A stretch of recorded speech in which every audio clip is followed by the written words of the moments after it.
sun-drenched Gold Coast, welcome to Club Broadbeach, home of the world's richest bowls tournament. And Shane Globitz wins the inaugural Australian Open. The 21-year-old Victorian Aaron Wilson is the Australian Open champion. Congratulations, Aaron T's Australian champion. The biggest names in the sport have gathered from across Australia and around the globe, all chasing one thing: a share in bowl's richest prize pool. Tawny's done it. Lara has done it. What a result. What an Australian Open. Alongside world title holders and international stars, anyone who fancies their bowl's prowess has the chance to take on the very best and turn a dream run into something truly unforgettable. With the Commonwealth Games right around the corner, the stakes are even higher, with Australia's Jackaroos using one of their final opportunities to sharpen their form before heading to Glasgow, hoping to chase more golden memories. Here he goes. He's got the shirt off. For 2 weeks, the eyes of the bowls world have been on Broadbeach and the other 14 clubs on the Gold Coast. The stage is set, the pressure is on. Welcome to the finals of the 2026 Australian Open.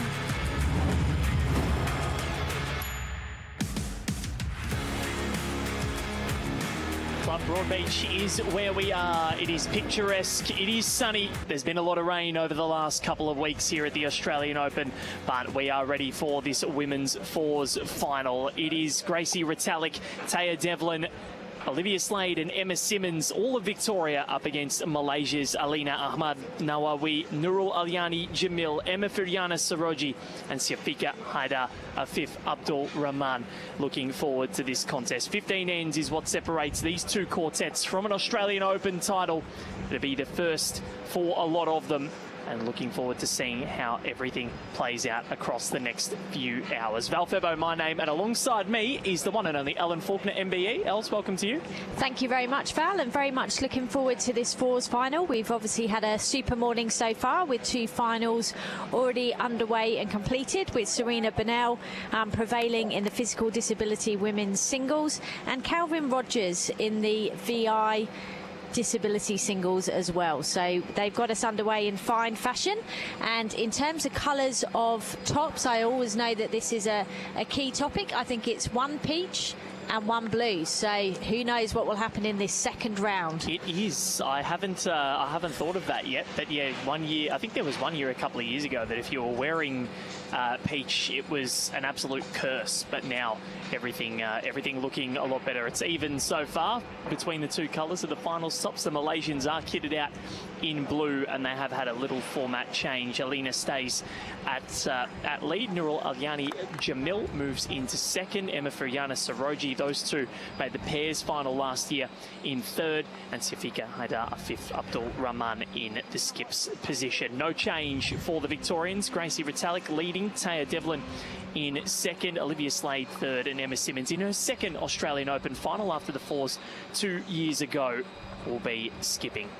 Yeah, certainly a very strong Malaysian side, but they're up against a very in-form young Victorian team. So I actually played the young Victorian team in the last 16, and they played incredibly well. So all of them played extremely well, but Gracie was relentless at lead. She dominated in terms of peppering that jack. She really performed really well, and then the others all did their job. And there's been some close games to get here, hasn't there, in the rounds, with the Malaysians putting out defending champions Kelsey Cottrell, Lindsay Clark, Beck Van Ash and Sam Narayna in this year instead of Anne Johns. So they came across the Malaysians, and the Malaysians prevailed 15-13 in the quarterfinal. And of course last night there was that epic last game where Gracie, Taya, Olivia and Emma won on an extra end against a very strong and in-form team comprising of Kay Moran, Erin Swat-Ridge, Taylor Bruce and Jessie Cattell. It was not just that, it was the final bowl of the match from Emma Simmons that sent it their way. Quite incredible. I got a video of it last night from from Emma. She said, final bowl to win the game. See you tomorrow. She was mightily pleased. This is, as we said, her second Australian Open final. Played second in the fours a couple of years ago. Lead Kira Burke. Third was Cass Millerick, and skip was Kylie Lavis. So a bit of a different team where she was the youngest statesman back then, or second youngest. I think Kira's slightly younger. Now she's the oldest by a fair way. Gracie Retallick was playing in the under-18s, had to forfeit this morning because of this. So Lacey Garrick goes through in the under-18 girls singles. Taya Devlin, 19 years old. Olivia Slade, 21. So Emma at 26, very much the veteran of the team. I'm feeling very old when you're saying those ages, but it just goes to show what talent there is, and the sport's in very safe hands in terms of the bright future. And two of those girls are from Moama, Club Moama, so very strong junior program, headed up there by Kevin Anderson. And I know that Cass Millerick plays a mentoring role, but rinkside today we have Sophie Kersman. So emerging Jackaroo Sophie is going to be coaching the girls team. Well, this was the official statement I received from Sophie last night. Nominated coach is Sophie Kersman. Emma Simmons and Sophie have just celebrated their 9-year friendiversary on Facebook and have played under-18s and open state bowls together. So that was the statement from Sophie last night. I'm not sure that she actually wanted me to read that, but she has no choice now. But yeah, she was saying yesterday at Helensvale that she was joking and calling herself rinkside coach, and then it's taken on new legs for Soph, and in the end she's changed her flights to stay here and remain with, she was up at 5:30 this morning on the phone to Virgin to try and get her flights changed so that she could stay for the final and watch her 4 state teammates come through. But really excited for this because we know that these formulations, they boast an abundance of quality. Emma is a Commonwealth Games gold medalist in the pairs in 2018 with Ziti Zalina Ahmad, who we know is a very good player. 2014 she won a silver as well, so she'll be looking to really continue that form. We know that Nurul Aliani Jamil made the pairs final with Emma last year. Emma's also a world champion of champs winner in 2015, so this is a supreme team. And Alina Nawawi was also a world championships winner in 2023. Yeah, certainly their honour roll is relentless, and they've certainly got experience on their side as Team Malaysia. But like I say, the young girls from Victoria, they are definitely in form, and they are playing with no fear, and they're having fun out there, Val, which is great to see. Exactly right, and you feel as though for these young Victorians, they have nothing to lose in a way. Absolutely, and we mentioned, you know, Club Moama there, but also it would be remiss of us not to mention that Olivia's from Lilydale and Taya is from Altona, so both Melbourne-based clubs. All the teams shaking hands, so as Val's already said, it is going to be 15 ends. It is re-spotted Jack. We don't know who's won the toss as yet. Well, we'll find out very shortly. We'll have the interviews with the two skips, so we'll wait for Emma and Sifika to send down their bowls, but Sifika Haidar Afif Abdul Rahman will be out there ready to go with Emma Simmons. Emma has continued to get better and better this tournament. She was a bit annoyed with how her pairs and singles campaigns went. It was a tough section that she had in the singles, didn't get through the section, but she's kept it going right until the penultimate day of the 2026 Australian Open, where she could have her first national title. Yeah, it's certainly one of the great things about this competition. It does come down to the draw, and you can be drawn in a really tough group against world champions and Commonwealth Game athletes, or you could be drawn in a group with people with less experience. But the beauty about bowls is anything can happen on the day. We also have another game taking place on the far side rink, so that is the intellectual disability final. So that can also be viewed on our YouTube channel. So we've got two Club Helensvale players going head-to-head in that match. Damon Bartholomew and Darren Jackson. And as the final bowls come down of the trial end, Val's just going to head on the green to interview both skips prior to the game getting underway.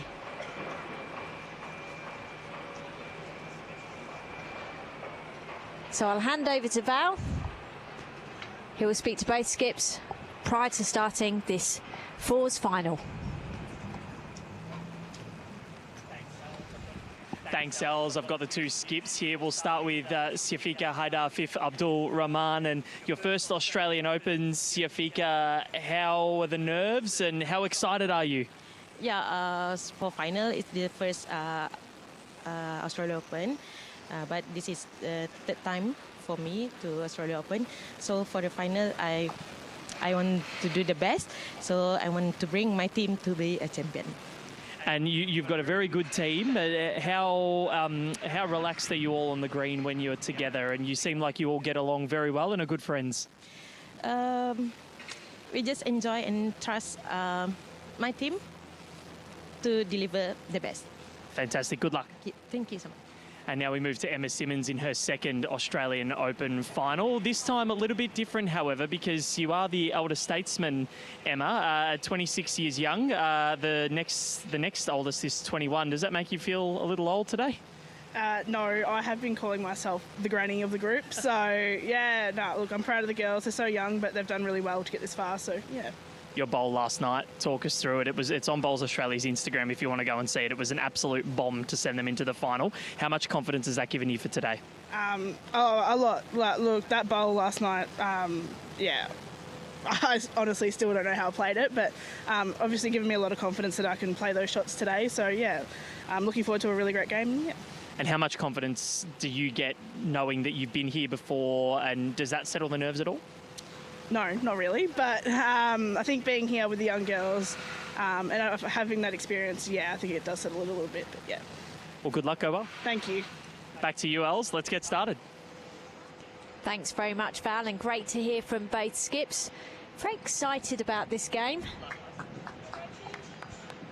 So the Victorian quartet start with the jack. They'll be playing their length, looking to dominate right from the outset and stamp their authority on this game. And in fours, Val, I can't help but, think compatibility is such a fundamental part of a fours combination. You can have the four best players in the world, but it doesn't mean it's going to work out there on the green. So the fact that, both skips are mentioned around the friendship and the importance of enjoying each other's company out there, I think makes all the difference. Yeah, it certainly does, and it's why I asked Siafika, how relaxed they all are together, and it seems as though they get along really well, and we've seen that with Emma, Gracie, Taya, and Olivia. They all get along supremely well. So looking forward to seeing how these 15 ends go. We're, of course, not timed, and we don't have to play the full allotment of ends if the lead is insurmountable. So that is, of course, if the lead is, say, 9 or more with an end to play. So we just had the first two opening bowls. Gracie's played a really good weight. And then Alina has nailed the line, but just putting up slightly short. Always nervy, get those first couple of bowls underway.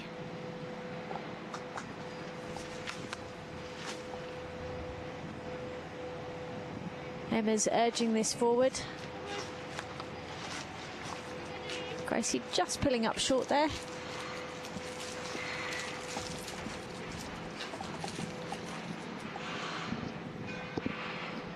So the type of bowls being used, we've got the Tequila Sunrise Optimas. That's what they called them, did Gracie and Taya. They're the orangey colours. The purple and white are that of Alina Ahmad Nawawi. They are XGs.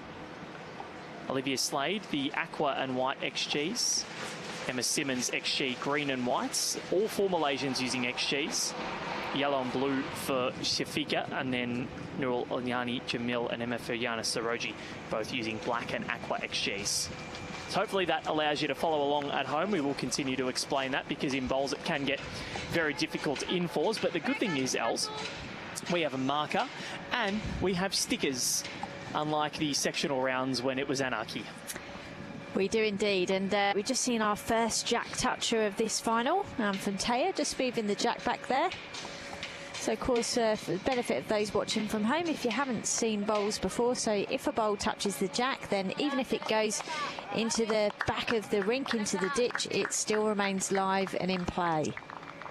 So a little bit of a target building up here. So Emma's calling a positive draw on the forehand. Just saying to Taya, if you get the jack again, it's good. What a start that would be. Jack in the ditch.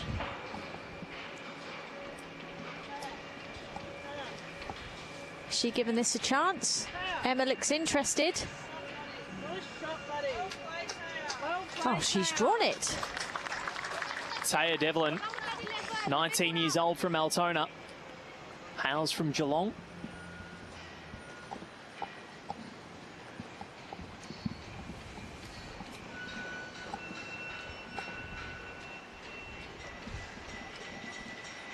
A lot of people out here watching this, which is great to see. We've got the men's pairs going on as well as the intellectual disability. Darren Jackson and Damon Bartholomew's, both from Club Helensvale. Jacko, he was so excited to get to this Australian Open final. He loves his bowls. He's always around Club Helensvale, always there to say hello and always watching. So great to see. And Damon, him and his family do great things in the disability space. Yeah, they're two great humans, and yeah, I'll be delighted for whoever prevails today, but they can both be very proud of their efforts in getting this far. And you just hope that they both perform well and come away all the better for the experience. I think they teamed up in the state pairs previously, actually, so, you know, very much teammates, know each other's game well. But meanwhile, in the fours, we've had a change of hand. Just trying to get back to rest those bowls. And that could be enough, Val. I think it is. Emma Fujana Saroji.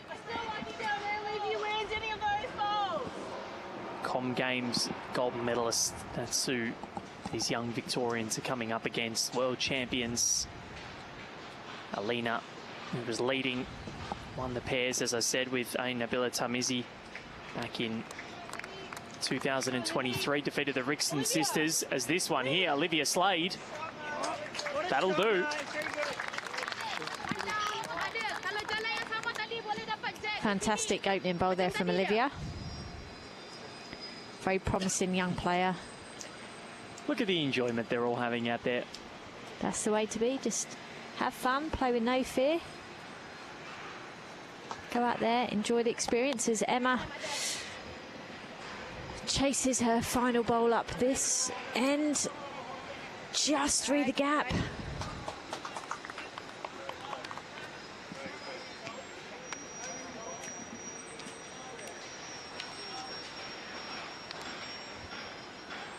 You really do feel that whoever gets this jack first will have advantage in this opening end.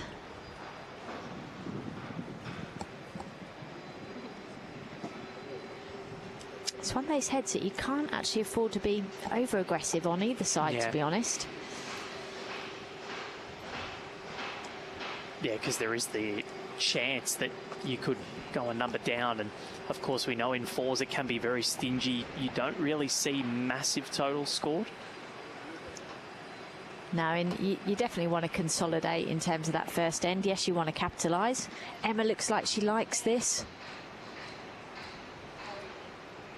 Emma Simmons, if it gets underneath. Wow, what an effort. How did she go through that gap? I have no idea. She can't believe it. You can see there a little bit of frustration.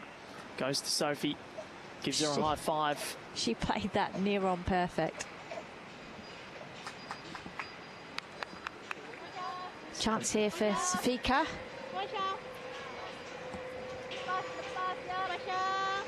They don't mind it. Solid effort from Safika Haida Afif Abdul Rahman.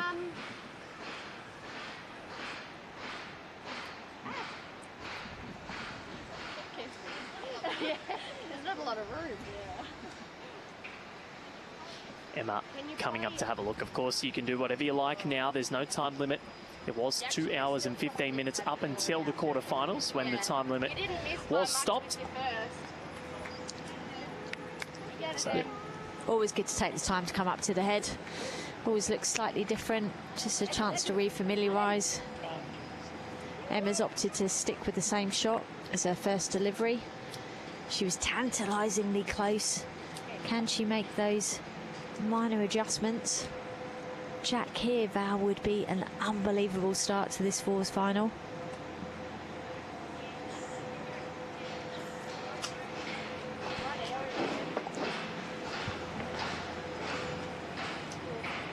just hasn't quite sent this Emma Simmons, and currently probably back one to the Victorians. Yeah, as we look on the screen there, that one to the bottom right.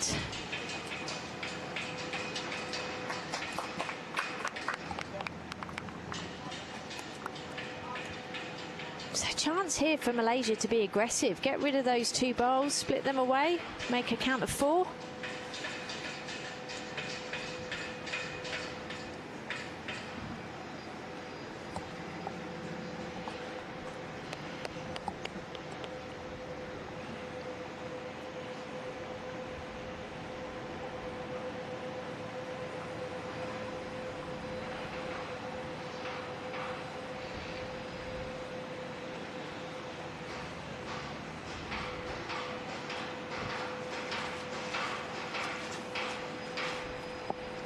She's attacking. She found her way through. Did she rock her bowl up enough? Sort of went right back down, but it may have just slid the bottom of the bowl along the green, which can happen on these fast surfaces. But has she slid it enough to change the results? We think it's one to the Victorians, but it may have just been obstructed by that final bowl of Safika.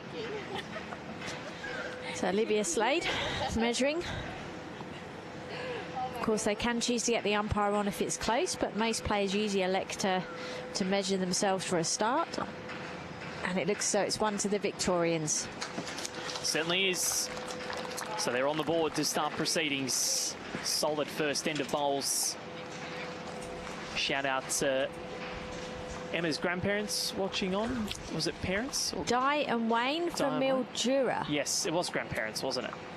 I think so. Yes. Yeah, There was I'm so sure much. she said pop. Yeah, she did. Yeah. She did. So hello, Di and Wayne, tuning in from Mildura.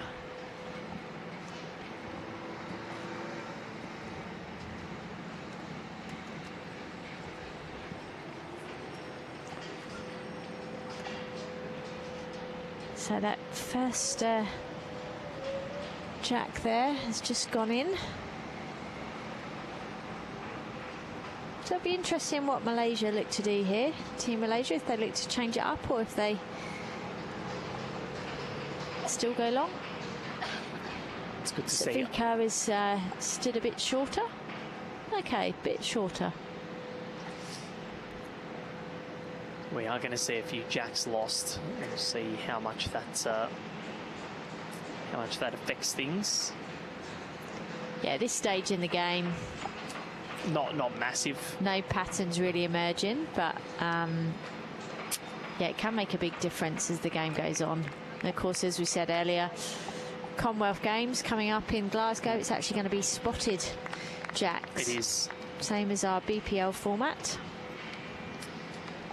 Or similar to, not sure on the exact placements, but similar concept. Gracie Retallick walked up before and he's got some brand new shoes as Alina puts one in for one. Yeah, brand new shoes for Gracie Retallick. She was so happy she got them on sale.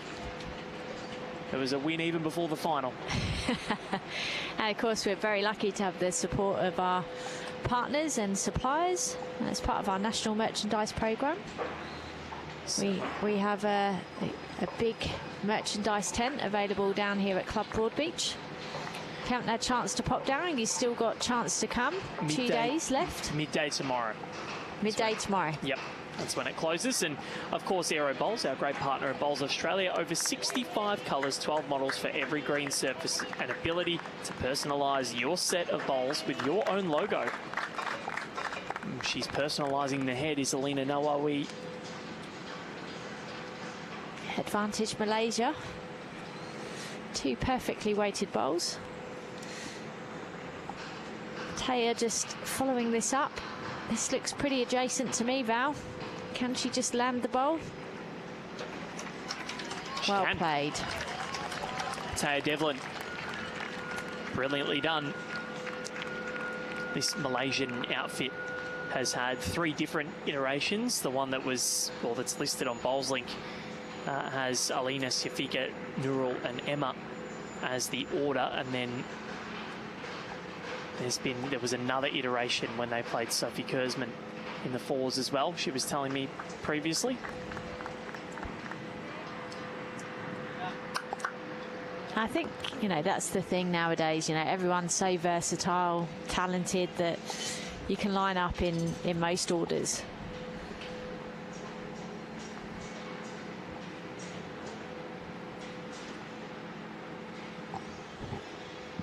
So it'll be a change over to the forehand side of the rink for Taya, who's just put in a really good opening bowl. She's following this one up, needs to bend. Weight was pretty good again.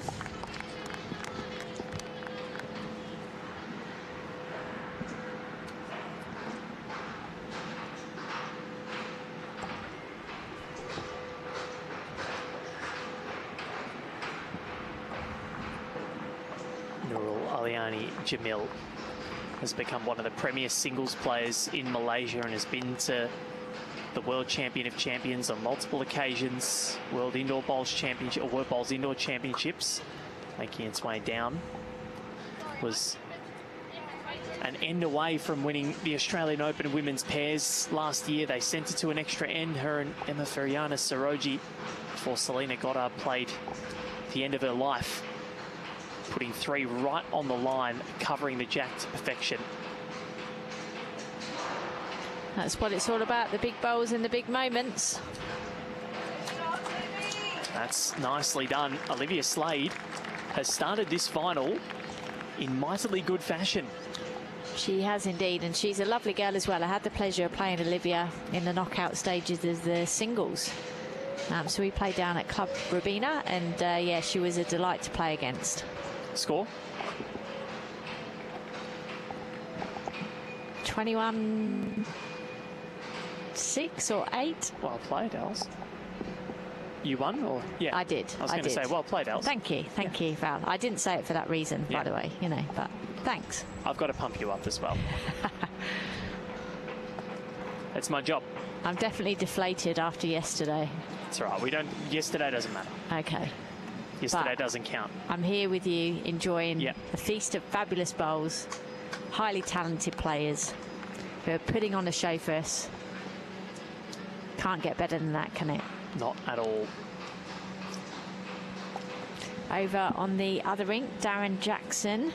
Looks as though he's taken a 3-1 lead over Damon Bartholomew, I should say. As the Malaysians attack, this head just slips by. So, of course, got to remember that respot does come into this. So finishing on the tee is almost a second prize there, Val. Enables a bit more aggression to take place if needed. And Sifika has already shown that she has that proclivity to go. So just looking at the flags over there, there wasn't any wind earlier, but it just seems to be some small gusts coming through that can have an effect on the bowls.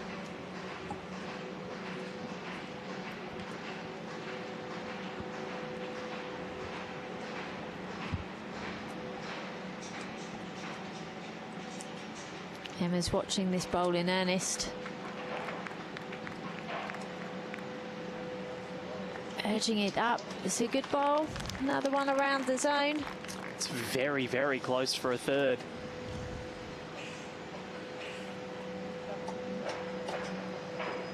I think it's both Malaysian bowls on the tee, actually.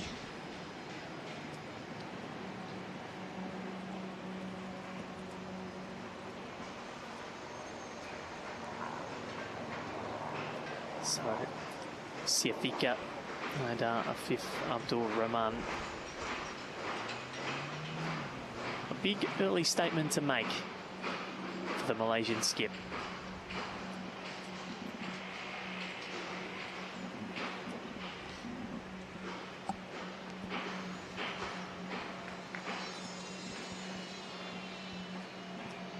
Playing with controlled weight.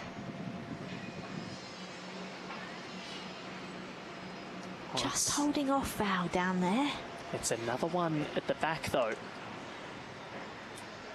So what are you doing if you're Emma Simmons here? Well, they will have looked at this. They obviously are confident it's not going all the way back there or getting out of bounds. So looking to change it up.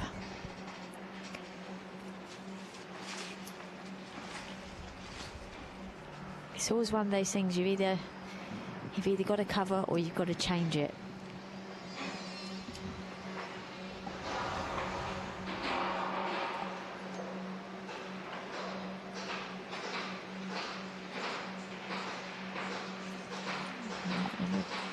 Just pulling up short there. Line was really good.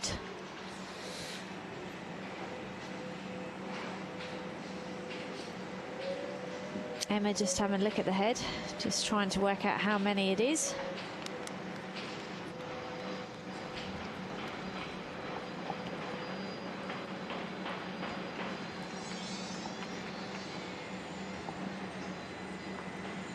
So 2 and a measure according to the marker on the green. As Safika walks back to the mat. Important part of the process when you walk back and skip. Time to go through and visualise an effective execution of your shot.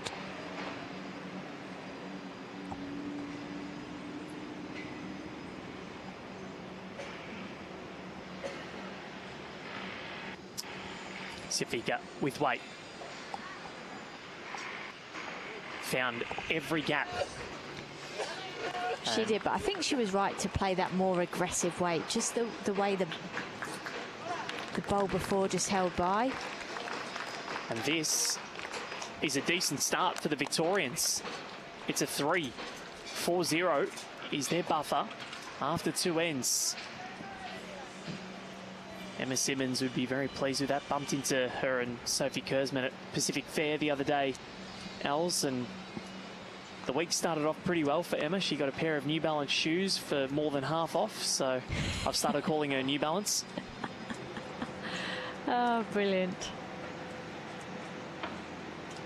Avid Collingwood supporter as well is Emma Simmons, so hopefully it'll be a good weekend for her. Get an AO title and Collingwood, but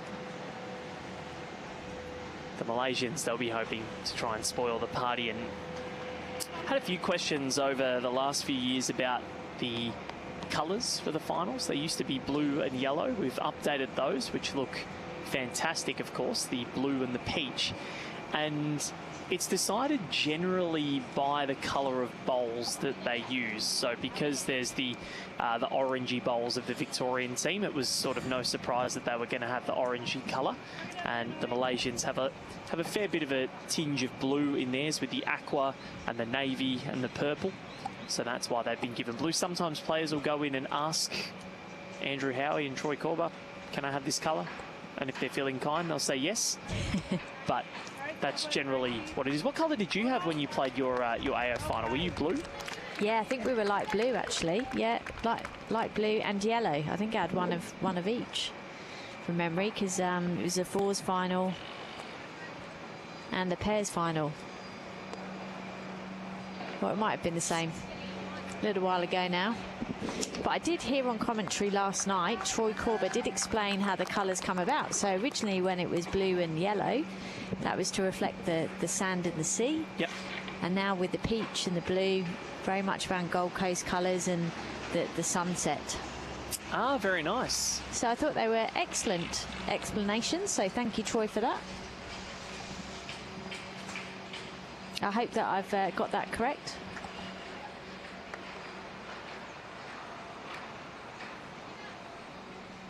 So advantage Malaysia on this third end in play of a 15-end game.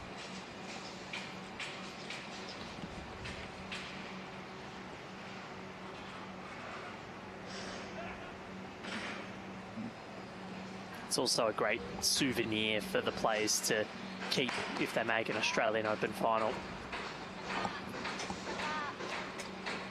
Nurul Aliani Jamil. Nicely done. Good amount of Malaysians here watching on the men's team, sitting in the grandstand. Yeah, very much a one-team mentality, which is certainly what you need at at all levels of the sport, but particularly in high performance where you're, living, bowling 24/7.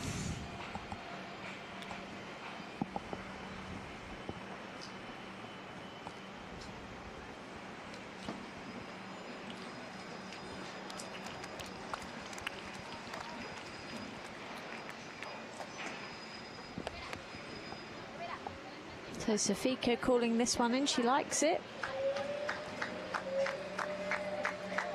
And she's right to like it. Number one. It's been two quality bowls there. You happy with that? A really good end from the Malaysians so far. And the twos can make such a difference in a game. Closing down ahead, consolidating, positional bowls. David Bryant, one of the all-time greats, said it was the hardest position to play as you never see the head. All four positions in fours are difficult, though. I think the lead, if your lead is on it, it's incredibly difficult to beat. The fours, the seconds can set things up. The thirds need to have every shot in the book. They need to be able to play that skips bowl, but they also need to be able to have a runner on them. And then the skips, well, they've got to call everything and then play those big bowls when it matters. Absolutely. I think probably the third position is the most selfless position, because you kind of just have to make it better for the skip. Just do what you need to do to give your skip a chance to either close the end out or change it over. So Malaysians running for cover with that last bowl there, just heading towards the tee.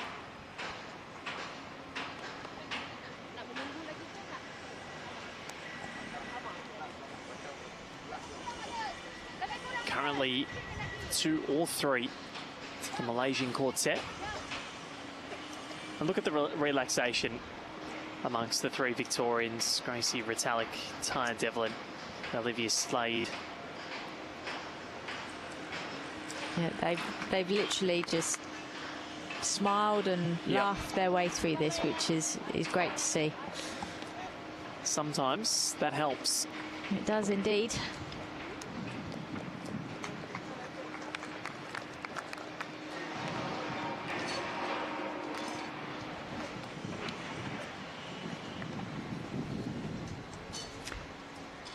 So questions being asked of Emma this end. One changeover, couple down.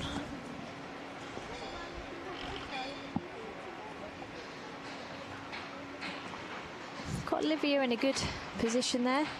And Taya, just any movement on the jack.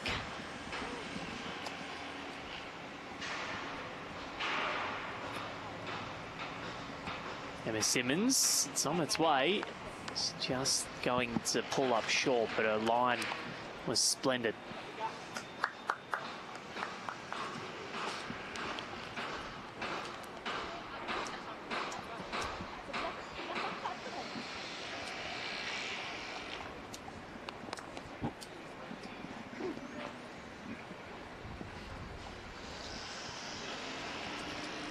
Meanwhile, in the intellectual disability, it's now 6 shots to 3 shots, with Darren Jackson taking the advantage early on in that game. First to 21. Yes, so that one might finish slightly earlier than this. Singles can be often the quickest game to run through.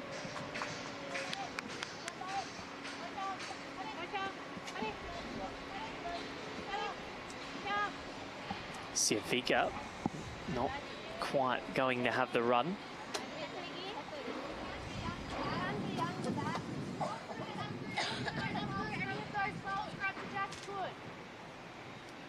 Good positive call from Olivia. Very clear instructions.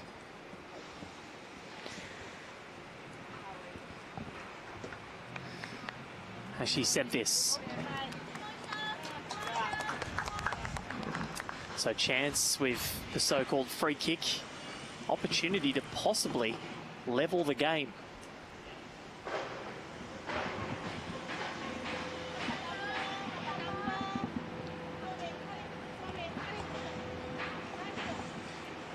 Calling for it to hold. Not quite. So do they negate the 3 scored on the previous end? 2 have been taken out. Finger measure comes out.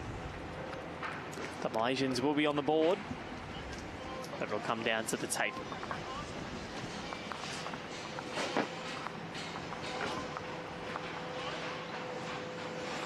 Emma's turn to measure this time.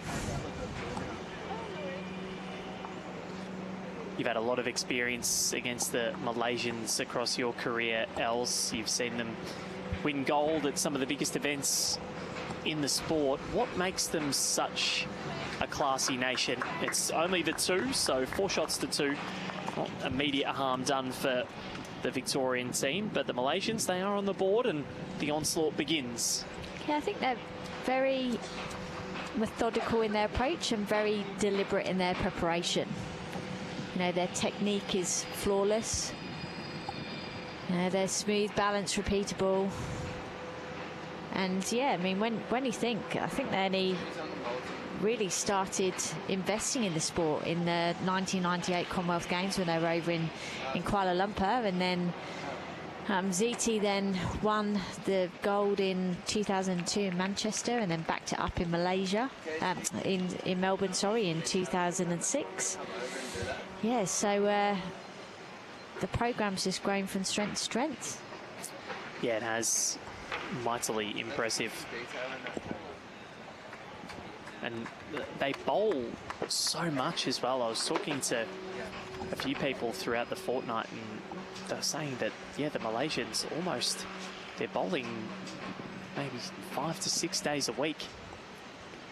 Yeah, they really do invest a lot of time, effort and energy into that. They're very well supported, I believe, to be able to do that.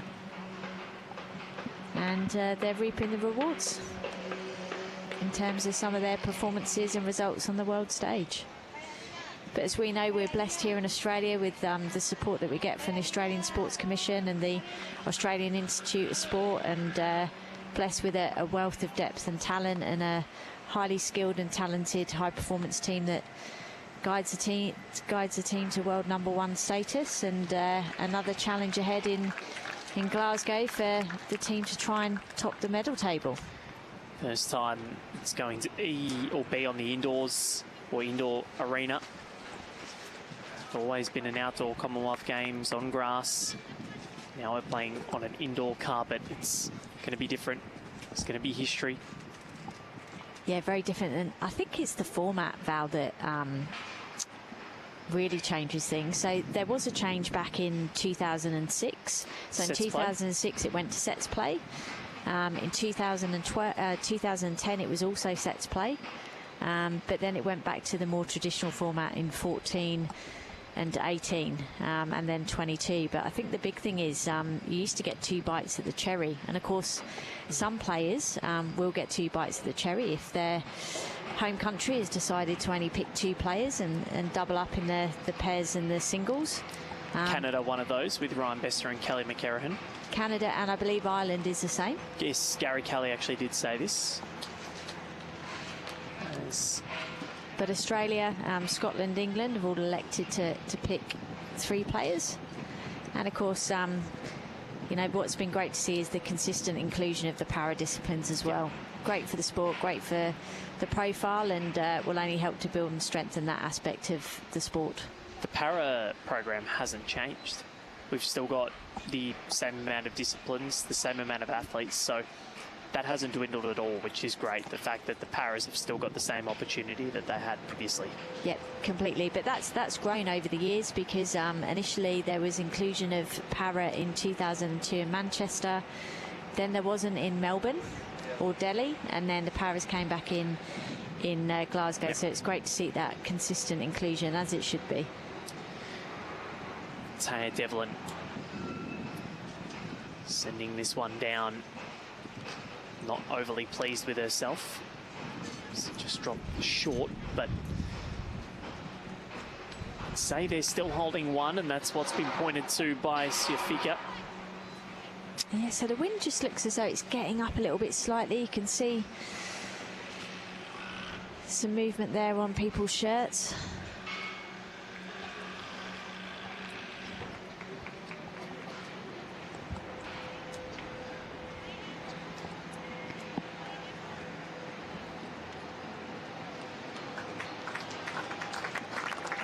Oh, as Emma puts in a great bowl there.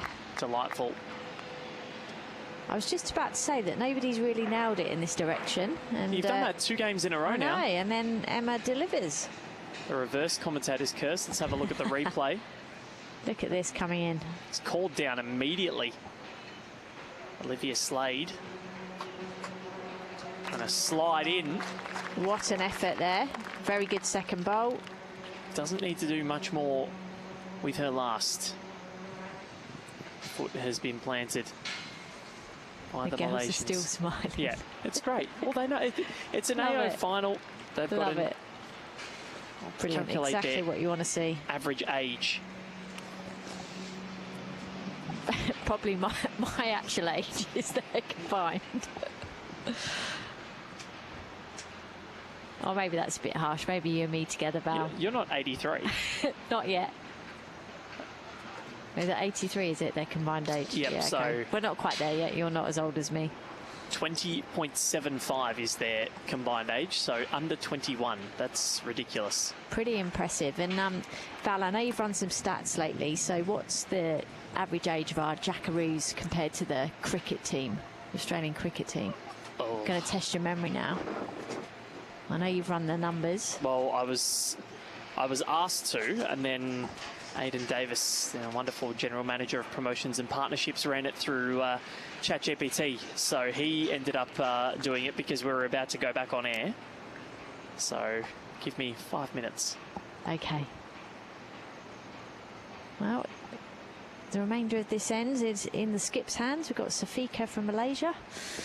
She was hilarious before because I said that I was going to do an interview, and she looked at me, she goes, no, I don't want to.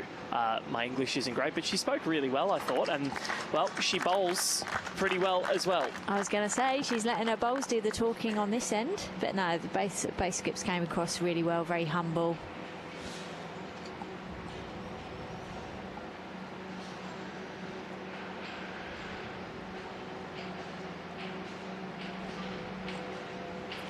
As Emma chases this bowl, can she rest the bowl out? What a response. Splendid from the young Victorian.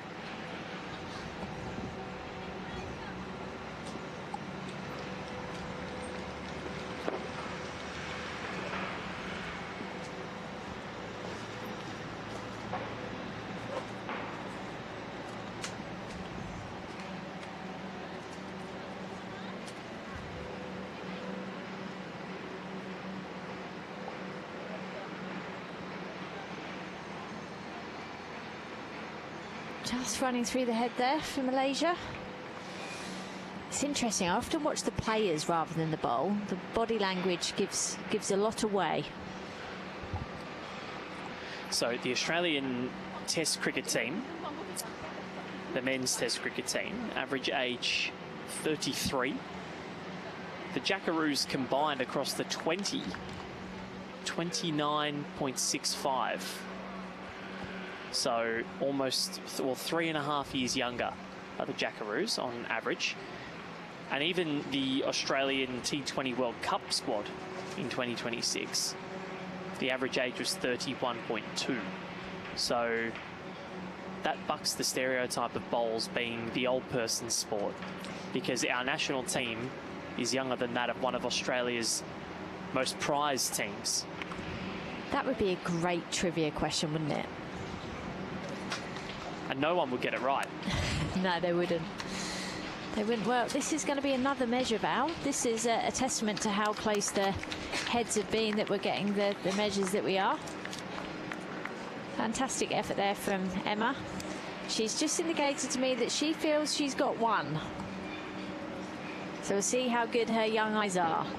I think she's got good eyes. I love the confidence, though. She's got an eye for sales as well. Is that 50% off, was it? The New Balance? There was a fair few. Other brands are available. And she's right. They're back on the board. They get the score ticking over, 5 shots to 2. We're almost a third of the way through this final. And they've started well, and I think it's just due to the relaxation that they've got out there on the rink. And the ITO smiling as well. He's having fun out there too.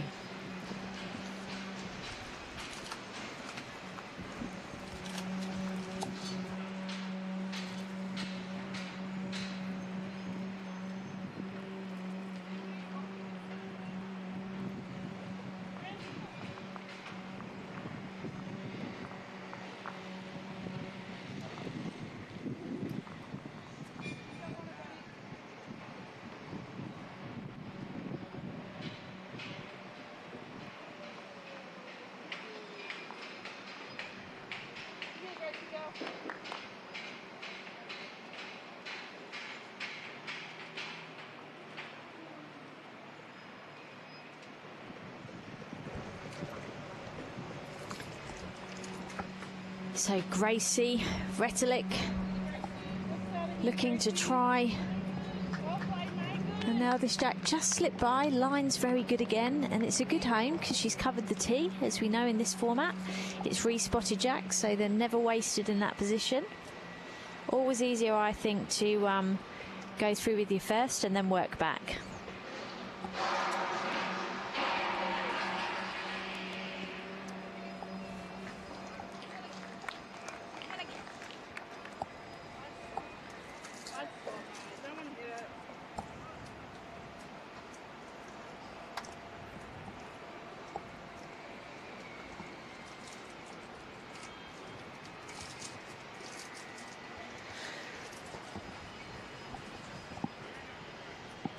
Gracie just changing over hands.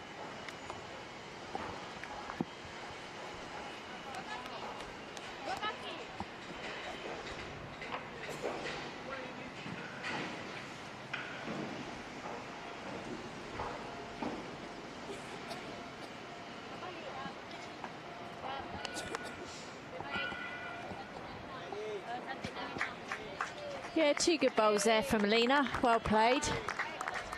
Another jack toucher.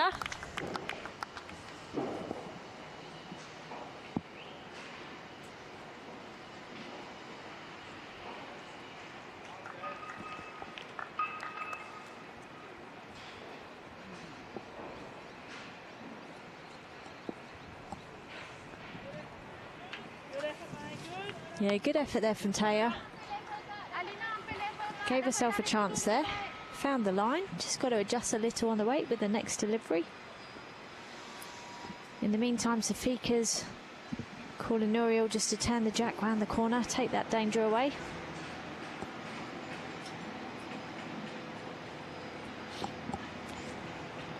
That's often a big thing in this game, is actually almost forgetting that the jack is there and just looking for that drawing position, that end position.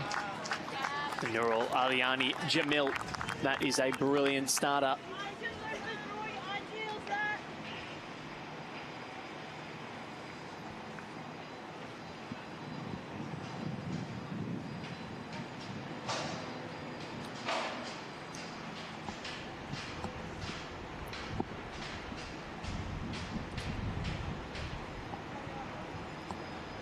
Taya. Not quite. So you just feel like the Malaysians at the moment, they've only won the one end, but they're getting these consistent groupings through the head. Yeah, they're certainly starting to find the centre of the rink, aren't they? Young Victorian team still playing good weight, getting bowls about around the grounds.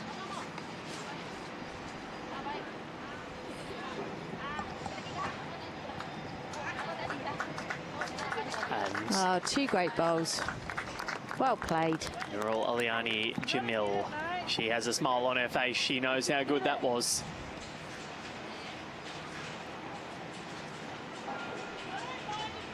I don't mind if you're under Gracie. Under Gracie, you make contact with that.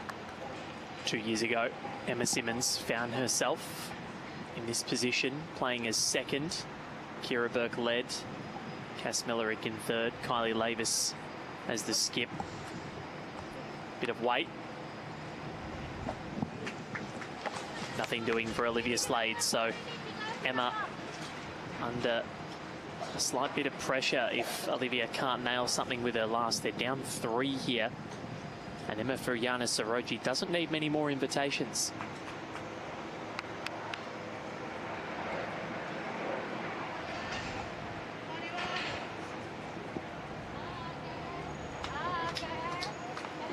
My word. And if you're Olivia, I think you are having a crack at this. If you had one before, that's a nice shelf. She's definitely going again. This one looks more adjacent. Needs to collect, and this time she misses in the opposite direction.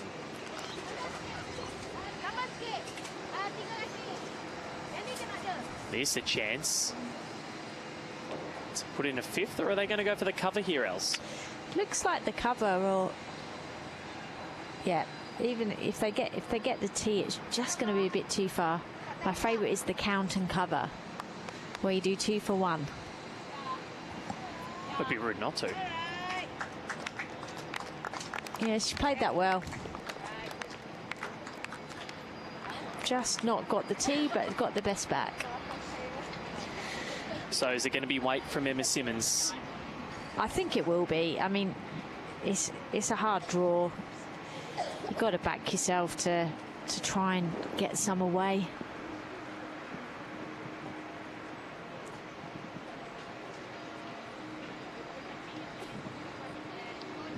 She's coming down that forehand side, same as Olivia. It is weight. Emma Simmons is close. And What a that shot. is a bomb and a half from Emma Simmons. Incredible. Fantastic hit and brilliant result. And coach Sophie Kersman, very happy with that. Is the double high five there. Yep. Deserved too. What a shot. Well played, Emma. Go and have a chat with Soph. There she is, arm around her. So good.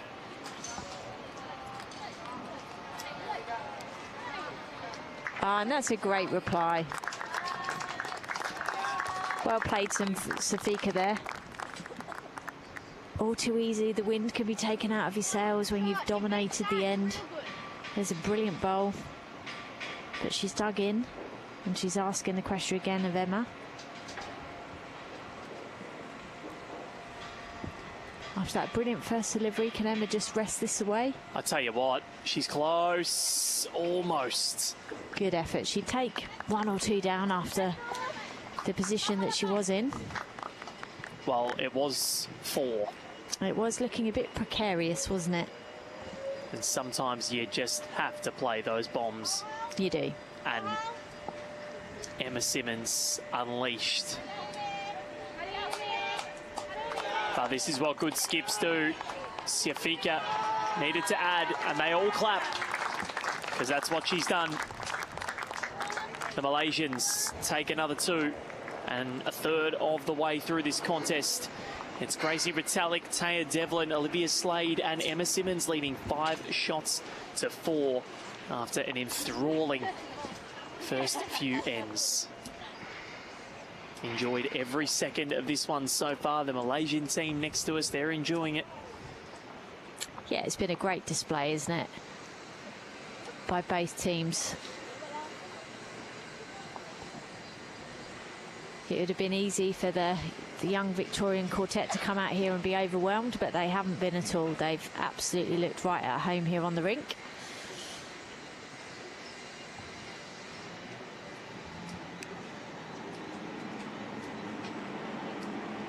And in the intellectual disability singles, Darren Jackson's rushed to a 13-3 lead over Damon Bartholomew. Well, this would be incredible for him. It's always history, you know. You get to win the first title that's been run, the inaugural winner. That's what Darren Jackson could be known as, and nobody can ever take that away.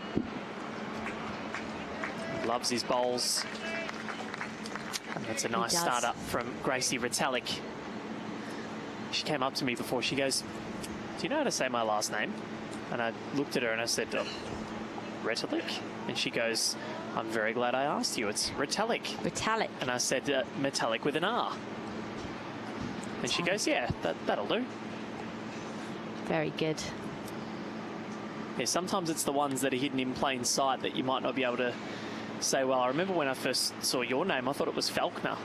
Yes, well, there's a few stories with my married name, Val, but probably not ones that I can share on air with in terms of how it's been pronounced. Oh. I catch a drift. It was actually in Malaysia. One of the Europe v Asia Classic pairs, and I won't say it for the purposes on air, but I'm sure the viewers can guess. Yeah. Oh, anytime I see you from now on, I'm just going to start calling you that.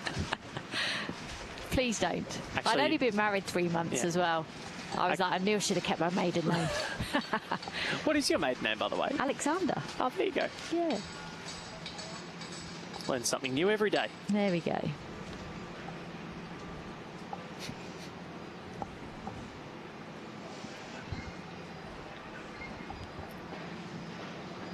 So a chance here for Taya to consolidate. Oh, that's a good finishing position there. Yeah, getting one behind, really imperative. The Malaysians have been right around the jack. This has been really good leading and second work from Taya Devlin. Yeah, Jacqueline just a little bit shorter in this direction, helping the teams to get a bit more consistency. I also think the wind's dropped a little as well, Val, as the sun comes out a little bit more. It has. We were talking about those flags before. They've kind of gone a bit limp now.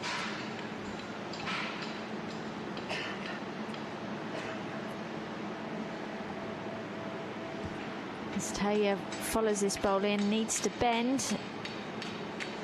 She has another bowl in the area. Well played. Currently 2 to the Team Victoria. The quality of these players, though, I don't think they're close enough to secure the end. No, especially when we're only really halfway through the end. Getting through it very quickly, actually, being at end 6 already. Oh, as this bowl comes in, what a shot. Great bowl there from Emma. This is why she is a Comm Games gold medalist at this very club. This is the setting. And so lovely as well. Yeah. It's a great thing about this sport. You get to meet some wonderful people from all around the world.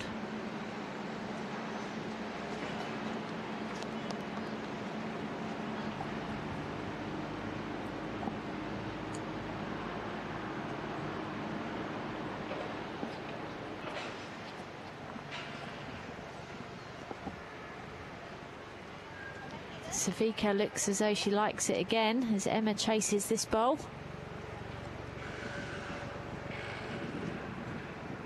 Just run through. I think she was hoping just to get just behind the jack there, Val, in between the jack and the Victorian bowls, in case there was any movement. As Olivia Slade does her best to try and convert and change this head over. Not a mile off, but still not close enough. A little bit of frustration, but looks really inviting, doesn't it, down there? It does. So the skips make their way down. Emma Simmons particularly love to add this Australian Open title to her trophy cabinet.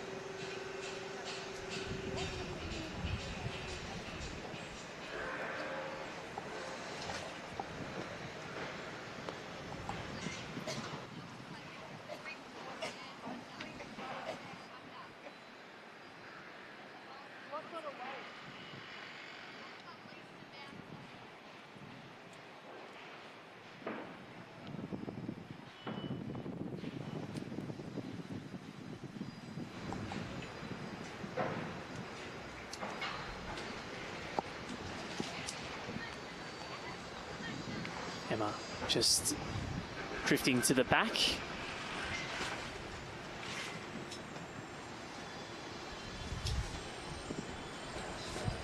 You can see the wind just playing a part.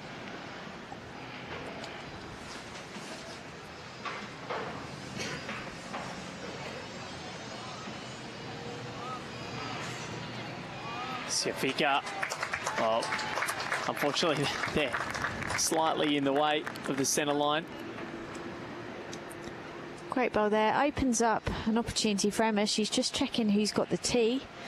They have got the tee, so I think she's going to be quick down the backhand here, Val. Opportunity to get off that short bowl if she's on slightly on the high side. She's not wasting any time. Emma Simmons cuts through everything. She does say sorry to her teammates, and for the first time, the Malaysians hit the lead. 6 shots to 5. 3 of the last 4 ends. They've only scored in 2s. Emma just can't let that get her down too much. She played a really good bowl in that last end.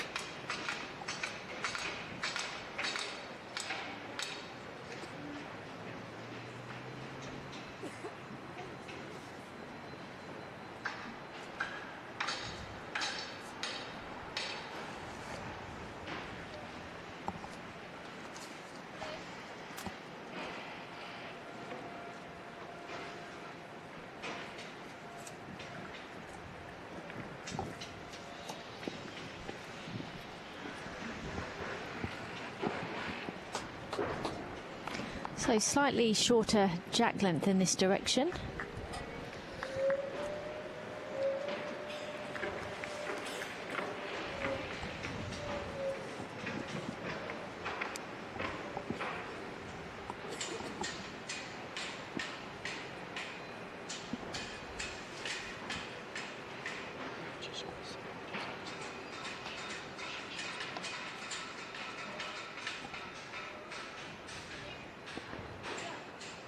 Both leads just dropping slightly short with their first delivery. Always a case in these situations, Val, when you drop short with your first, you tend to speed up because you want to fix it with your second, but the important thing is to do the opposite, to take your time and follow your process. As she's done here, a good correction, gone about 18 inches through. Starting to flex their muscles a little bit, and this is where consistency can get you.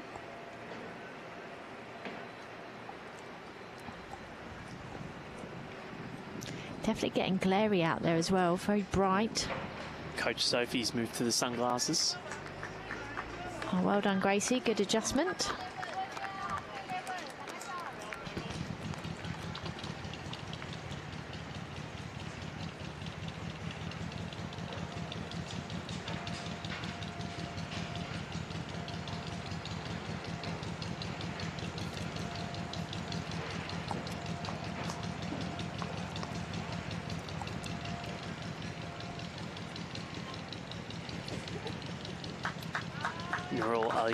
Jamil has been insanely good so far. Her positioning in second, it's been an inspired move.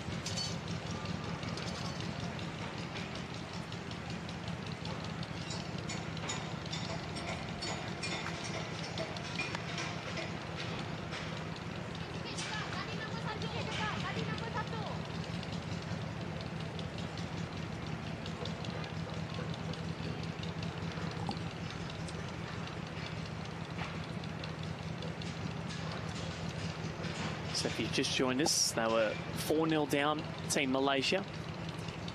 Teams Alina Ahmad Nawawi, Nurul Aliani Jamil, who's sending her bowl down now. Emma Fiyana Saroji and Safika Haida Afif Abdul Rahman. And Nurul Aliani Jamil is tearing it up here at Broadbeach.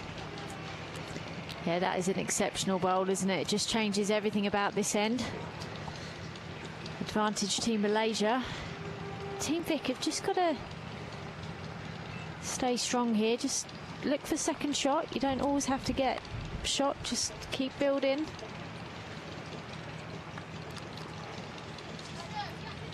It's not bad from Taya. Get something behind the head. They had nothing back there previously. But they don't want to have to send Emma to the mat with another big bowl to play. She did play one to save a 4 a couple of ends ago.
Another good delivery around the grounds. So the pressure well and truly on.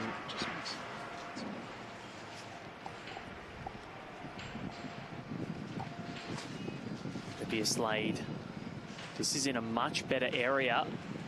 And Olivia Slade, that is a splendid effort, and she has cut that down. Desperately needed to do so.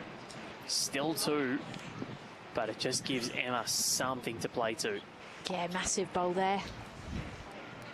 Only 1 down on the overall scoreboard, so 1 down here is not a disaster by any means. Often the team that's victorious is those that can just minimise the ends against and the counts against, and make hay when the opportunity knocks.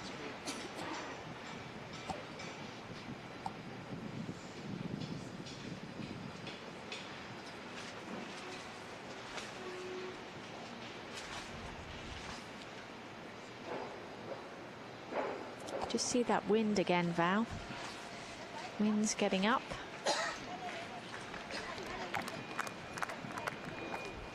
Sifika just crashing in.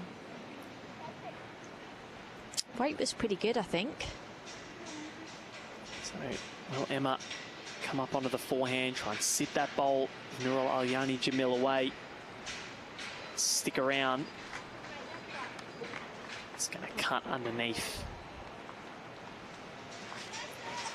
And it just needs to take a little bit more grass. Yeah, it's not an easy head for her to play to here, because she doesn't want to get the back edge of the shot bowl and spring the jack, because she'll be more down. And she also can't afford to lift theirs too far out of the head either. So she's got to play it with absolute precision.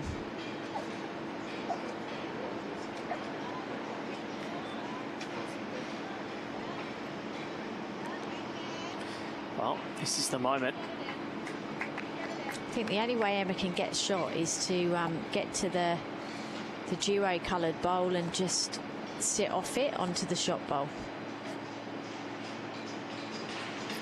Giving it a chance, but again, it's going to cut. So 1 taken out. Emma just looking a little frustrated, but just needs to try and remain calm. She's not that far behind. At worst, it's going to be 3. And you can certainly make that back. Yeah, the Team Malaysia have definitely upped their game, haven't they, over the last 4 ends. They've really started to find their range, start to dominate. So this one looks close. Emma's just measured. Now Olivia wants to have a go. If they can't decide, they'll get one of our ITOs on. We've had 15 ITOs supporting this event over the last 2 weeks, alongside 1,200 volunteers. Quite a remarkable number. And 15 host clubs. And thanks to all of them. So they continue to score in twos, and now that lead just balloons out slightly to 3 shots. The Malaysians tightening their grip slightly. Alina Nawawi sends the jack down. In 3 against Damon Bartholomew.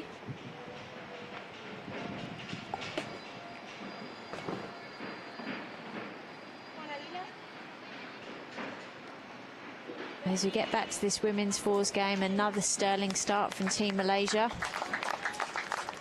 Really finding their range now.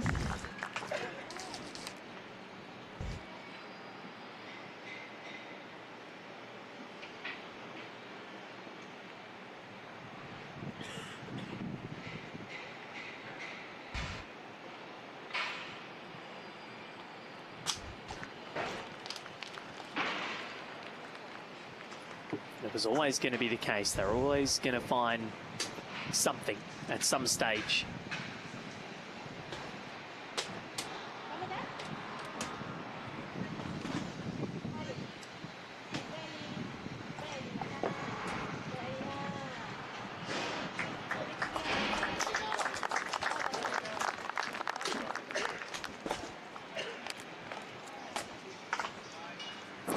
Another sterling delivery.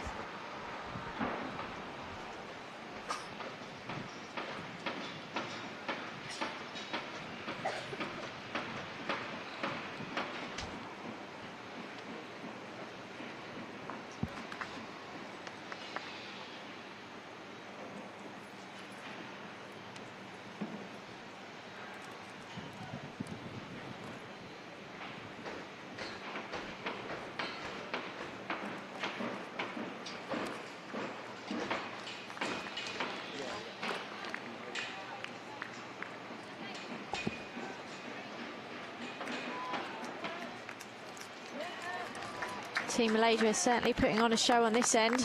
Yeah, this 3 is perfect deliveries. This is where things need to click into gear for the young Victorians, the Malaysians showing their experience.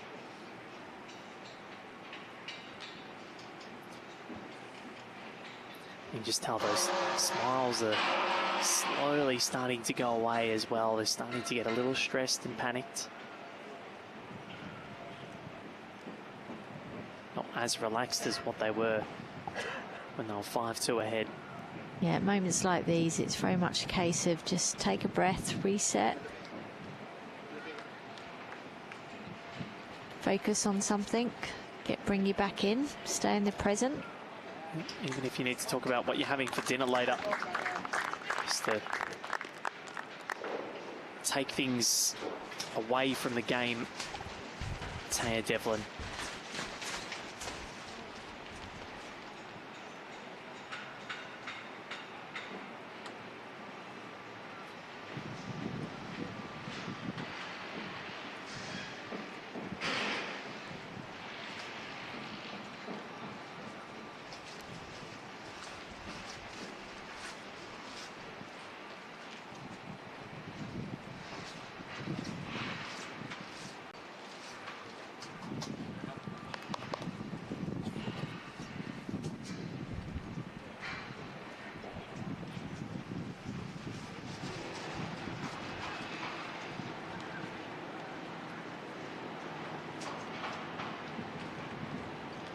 So Emma and Nurul Alyani Jamil last year played in that pairs finals. We said this is their 2nd straight year making an AO final. They'll be looking to go one better, and they are delivering a supreme performance. Olivia Slade needs to get one in. They got 3 short and 1 a fair way past the jack. They're down a few at the head. They don't want this to balloon. She's very close, Olivia Slade. That's a great bowl. Yeah, she's got one in the head at least. It gives Emma something.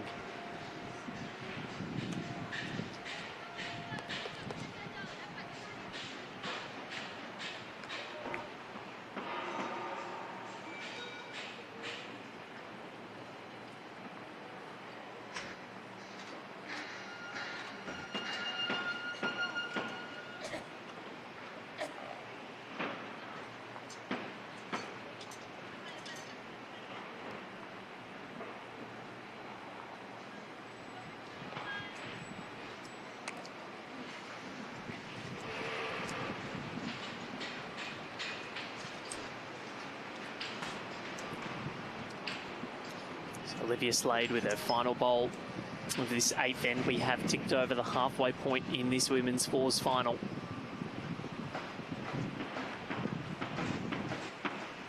There's another one thereabouts that could come into play, but it is going to come down to Emma Simmons, who at the crossover is down once more.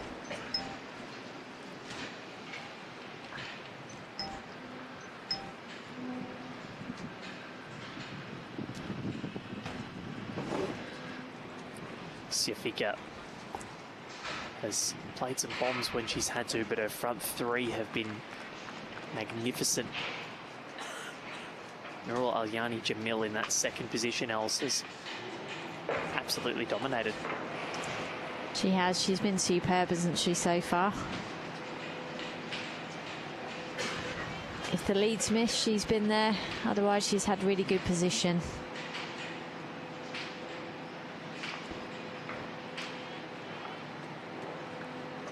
That doesn't make it any easier for Emma.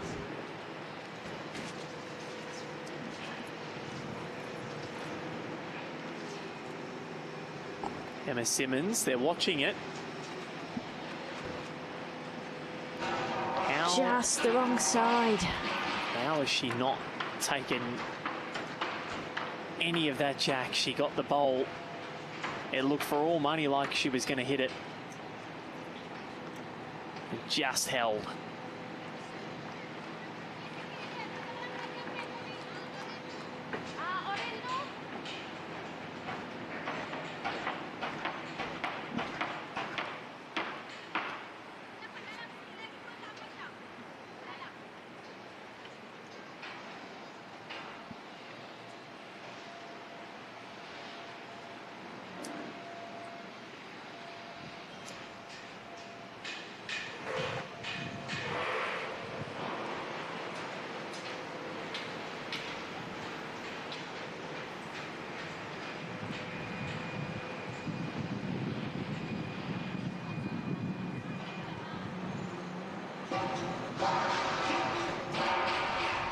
So Emma's going to come up and have a look at this. There's not really much of a way through this head.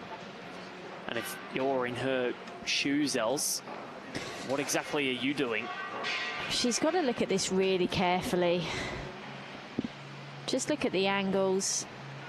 You know, it's really easy to panic in these situations, but actually there's still, you know, a few ends to go. Well, more than a few ends to go. So she just needs to look at the angles really carefully.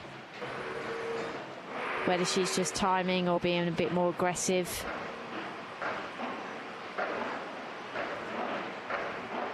She has got last bowl though, so it means that she hasn't got to worry or anticipate what her opposition skip might be doing.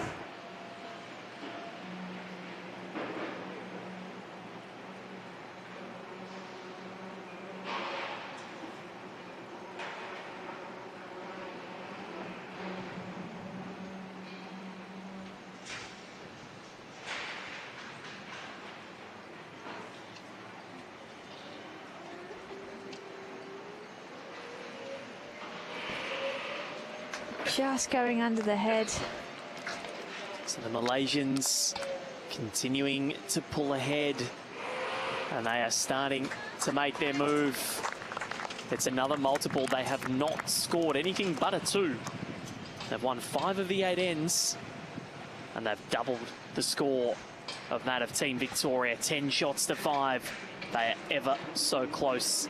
None of the 4 have won an Australian Open title before. This would be quite the welcome gold medal for them. These are some of the hardest events to win. Yes, there's Commonwealth Games and World Championships, but the quality that you are seeing every single game you play at the Australian Open is right up there with the very best. Yeah, I couldn't agree more. It's one of the most difficult events in the world, but one of the best too. You get to play with and against players from all across the country, all across the world, different levels of experience, different levels of standard that people have played, and that's what makes it so unique and so special. Chance here for young Gracie to try and just change the momentum back in the favour of Team Vic. And she does indeed. Gracie Retallick, that is really nice. But Alina Ahmad Nawawi has been quite phenomenal. Metronomic, these Malaysians. They're, as you said off the top, Els, their deliveries are so smooth, and technique is genuinely flawless. Yeah, it absolutely is. Very, very methodical in their approach. Very measured, very deliberate about what they do, how they approach the game, their analysis of it.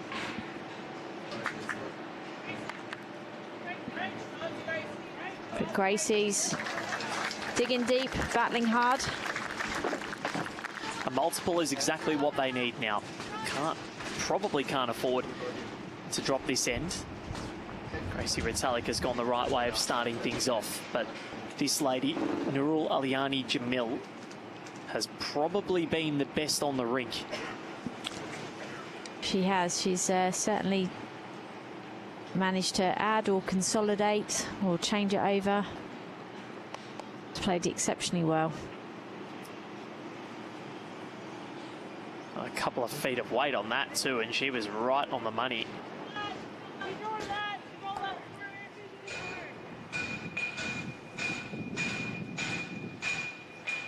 I'm impressed with Team Vic, though. They could have panicked in that last one, and they could have, you know, attacked and gone really aggressive, and it could have gone well, but it also could have gone very badly wrong. So, you know, they took the mature decision, took the medicine, and you know, if they can get a couple back here, they're right back in it. And good to see they're taking a bit more grass as well now. I feel like a lot of their bowls have cut across the head. So just trusting the green and ensuring that they find their way. And the conditions do change, and it's often the team that picks up on those changes the quickest, you know, who will then start to dominate. And that's what we've seen here with Team Malaysia. How many times have we said that before? Who adapts quicker? Absolutely. So Nurul Aliani Jamil probably has her loosest ends for quite a while. Yeah, I think you did the commentator's curse, Val. I have. But even then, she's still not a mile off. If that's a loose end, then... Yeah, you're going well, aren't you, if that's a loose end?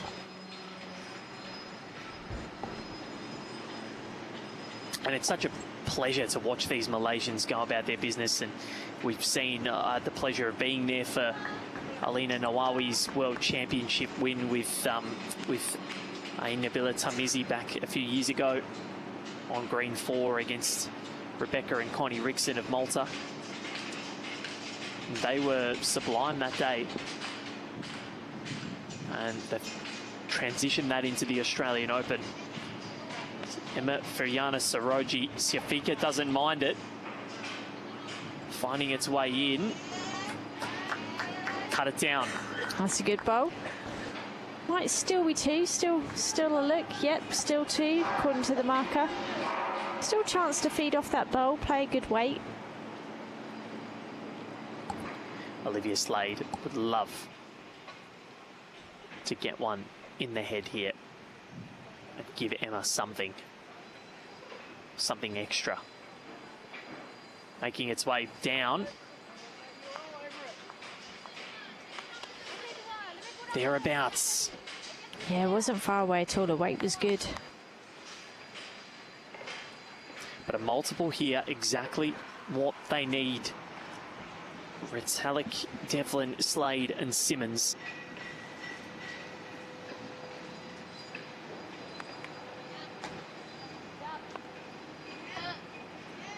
Emma likes this. She's chasing it. Oh, yes. That's why she's a Com Games gold medalist.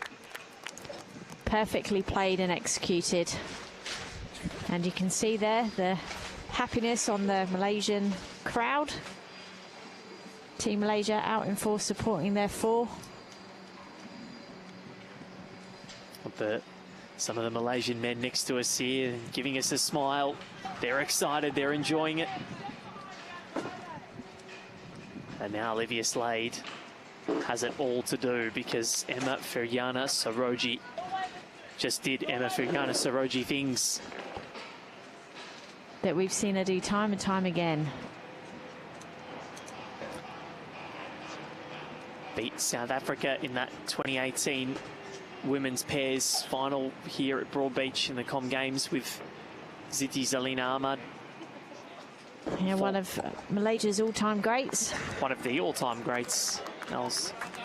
Indeed. You don't go back-to-back at the Com Games for nothing, that's for sure. And you look at what she's done. She was also a silver medalist, as I said, in Glasgow 2014. It was in the women's fours, lost to South Africa. Both those finals that she's played in have consisted of Colleen Piketh of South Africa, who's one of their top players.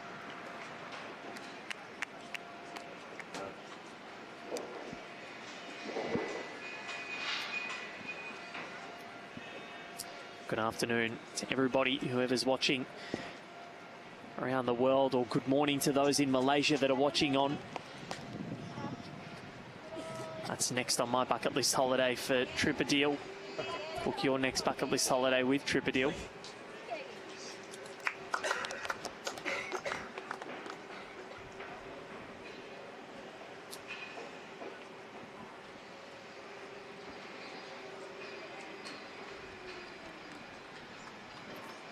Emma's urging this in. And she's close. Found the gap again. If that had a sat and stayed, it would have been perfect. Small margins, isn't it? That, you know, that's the difference. Very, very small margins. A high five from Sophie Kersman, a ringside coach, emerging Jackaroo, Victorian teammate of Emma. They're good friends.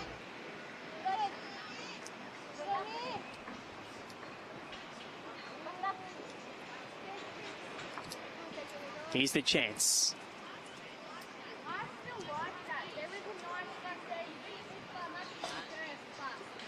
Olivia just calling Emma to play the same shot. And she certainly wasn't far away. Can she make that slight adjustment?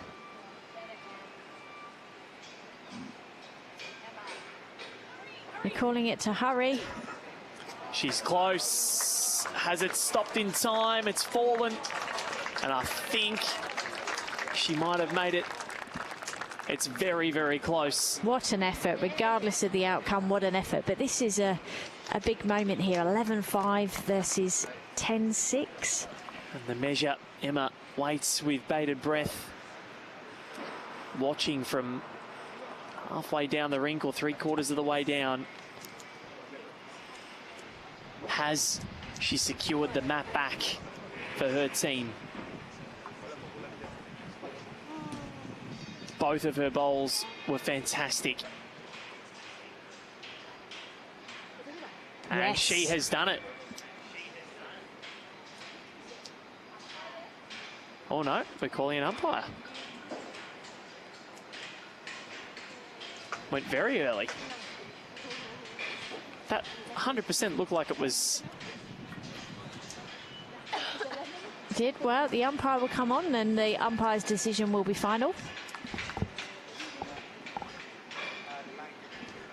It looked like there was a clear gap. Yeah, it did, but we got calipers out here rather than a measure, so the umpire will decide.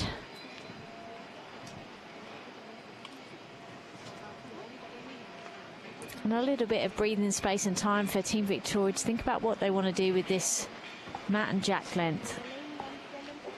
I think they've got to be brave, they've got to be bold. Something different, either mat back and short or take the mat up.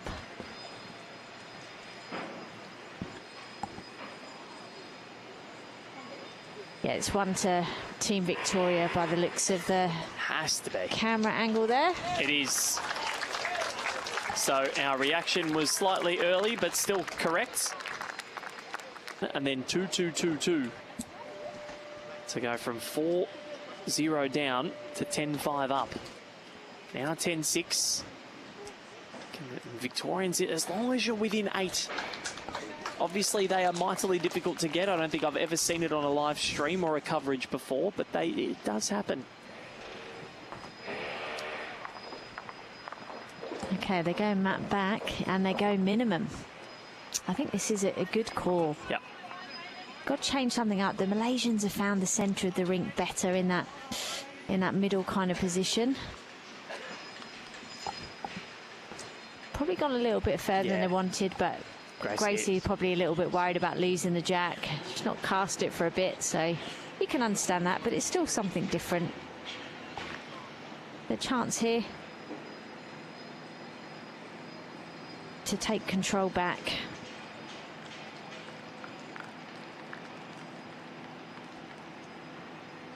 How's her starter? She was brilliant in that last end.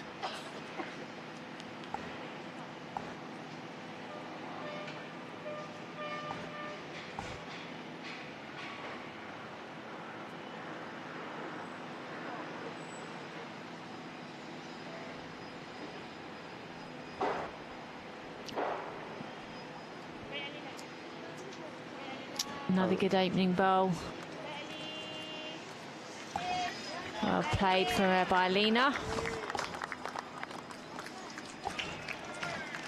Alina Ahmad Nawawi. As we look next door, Darren Jackson has taken the inaugural intellectual disability singles title at the Australian Open over Damon Bartholomew's 21-4. A man affectionately known as Jacko takes the title. He would have wanted this for a very long time. He would indeed. He's been dreaming about this since the event came out. And he's the winner. They shake hands. He's got it. And speaking of got it, Alina Nawawi, she has got it. Great experience for young Damon. He's not been playing that long, the sport, so he's done really well to get to this point of the competition. Gracie Retallick, nice reply. So they can string a couple of ends together. They've only won back-to-back ends on one occasion. They were in end 1 and 2. We're almost 2/3 of the way through this. A 4-shot lead in fours doesn't seem like much, but it's it can take a while to peg back. Yeah, I think it's one of those, you know, four is definitely doable. It's achievable even on the last end, you know, when nerves are aplenty. But anything more of that is a bit of a challenge. But you really obviously don't want to be getting yourself in that position. You want to stay as tight as you can. As we saw yesterday, a number of close finishes, extra ends. So Team Vic have just got to dig deep, hang on in there, stay within touching distance. Taya Devlin's done well there. But again, Alina Nawawi, if Nurul Alyani Jamil doesn't get you, Nawawi will. And then if they don't, you got Emma Soroji to deal with. Never ending, isn't it?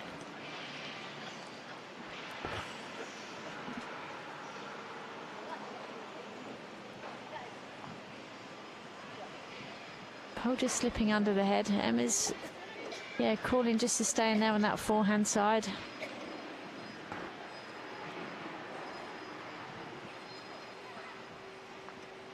A few chances down there for Olivia. Having to try and time it. Emma looks interested. Will it let go? What a shot. Incredible. Trails it down the line as well. Might still be one down, but it's a lot better. Look at the reactions. How good. So good. Good to see the smiles back. Yeah.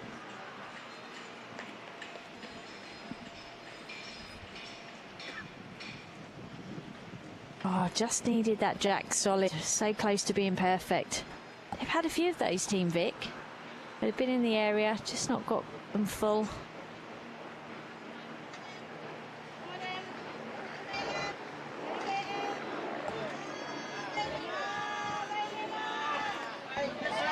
Oh, what a shot. What a reply. As we said, if one doesn't get you, the other will. And made a 2.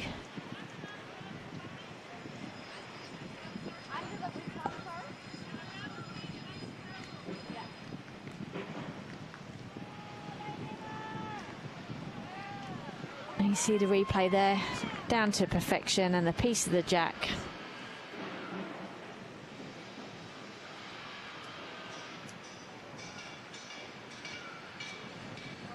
Olivia needs to bend. Good effort. Still 2 against.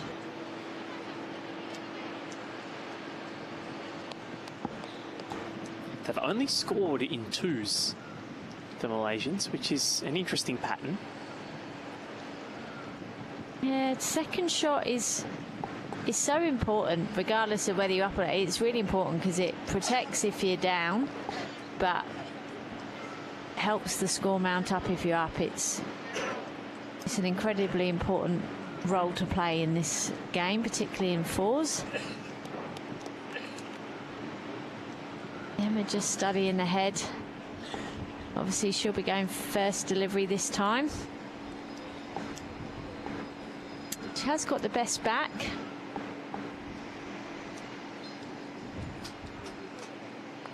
Looking to time it again.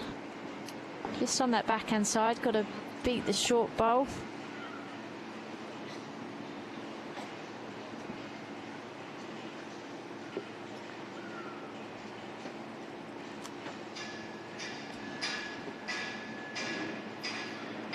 So we had a look at the colours, blue and peach.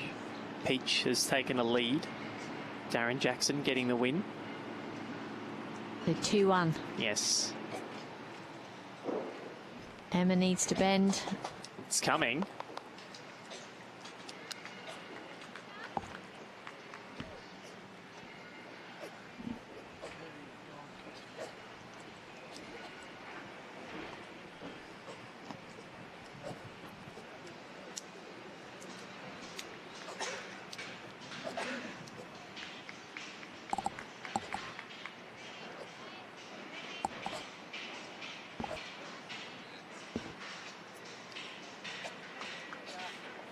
Yeah, good covering bowl there.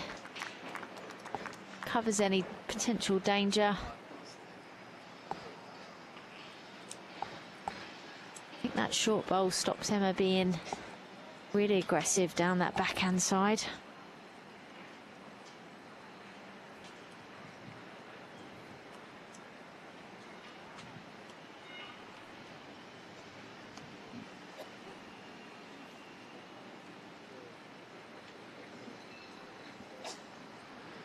So Emma Simmons not overly happy with it, grimacing as it sort of left the hand.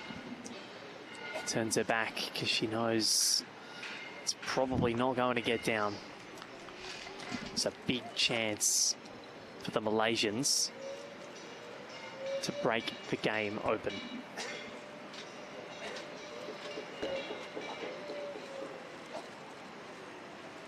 Yeah, I think it's a good call here. Play the forehand. Just got to play good weight to add another.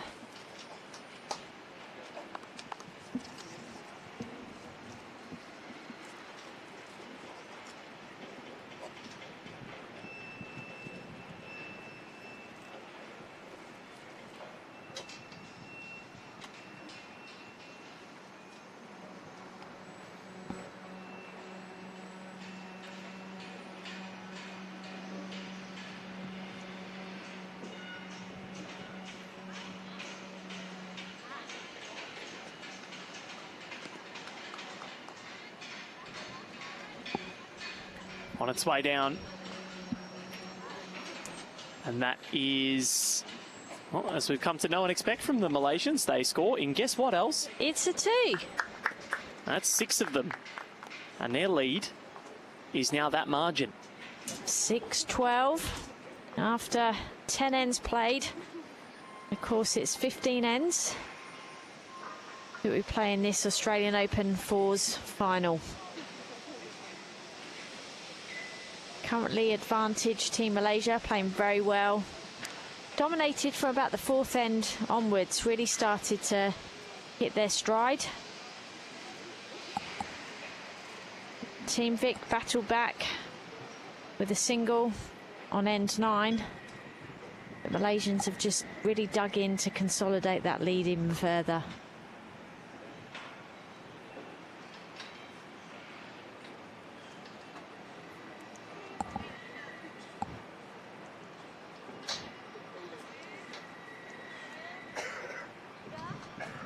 The last time in this direction, Team Vic picked up a single.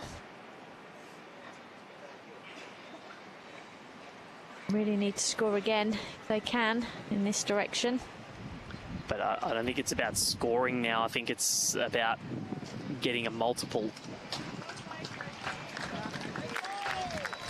Well, technically, they've only just got to get, you know, more than... If you look at it in terms of number of ends left. Yeah. There's 6 adrift, 5 ends in play, 4 ones and a 2.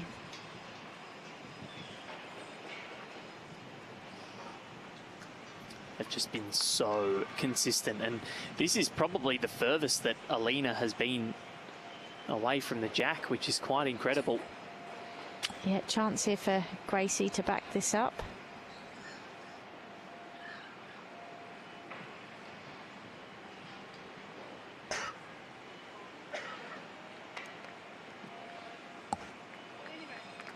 Not far away. 2 good bowls from Gracie.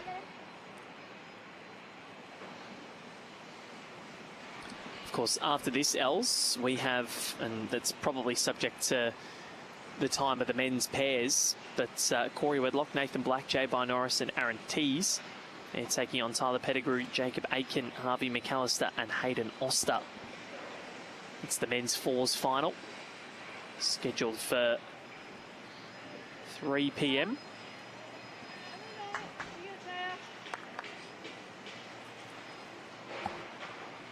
It should be another fine spectacle of bowls. Certainly. Highly talented, accomplished players and some younger talent coming through the system. It should be a pleasure to watch. As is this game, as we see Taya put in another shot.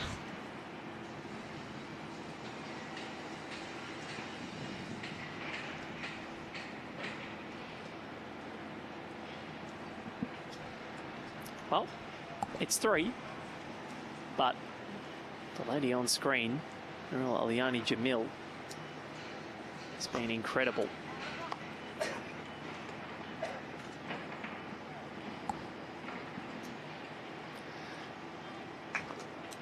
Well, a little opening.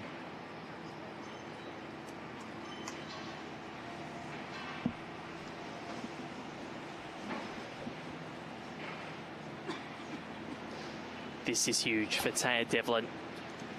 Get some confidence back. Can she get underneath? Didn't want to crash.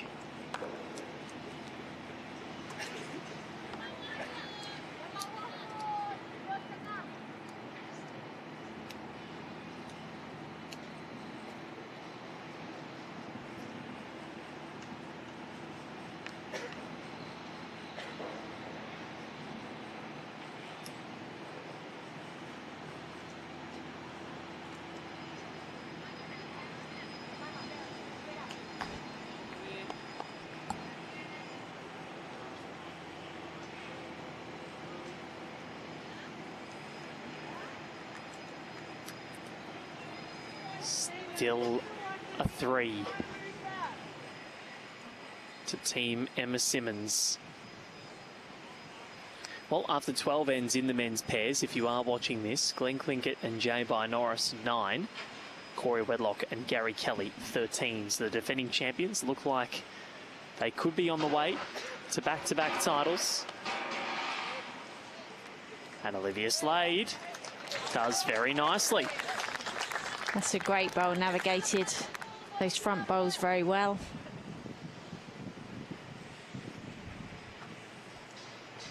Team Victoria will be keeping their fingers crossed.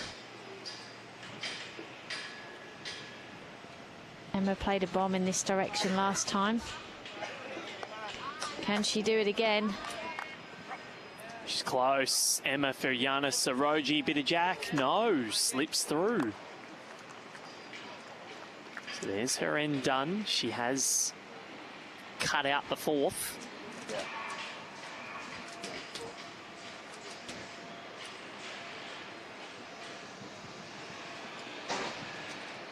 Can Olivia put another bowl in?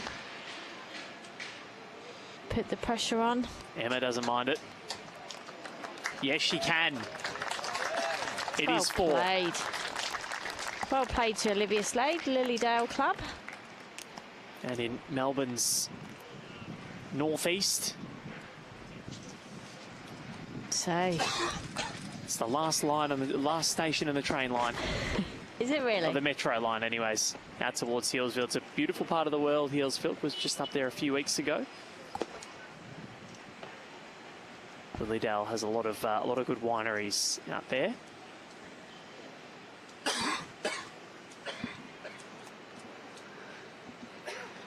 Questions being asked. Safika was under a bit of pressure at the start of the game, but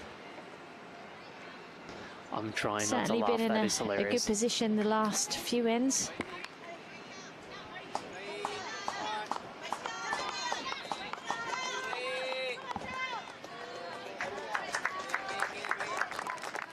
Teammates urging that bowl to sit.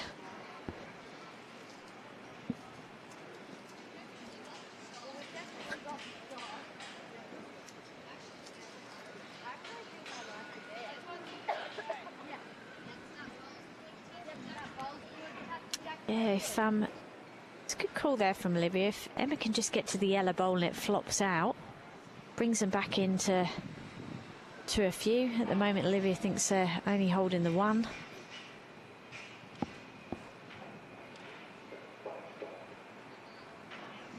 Emma just needs to hurry here.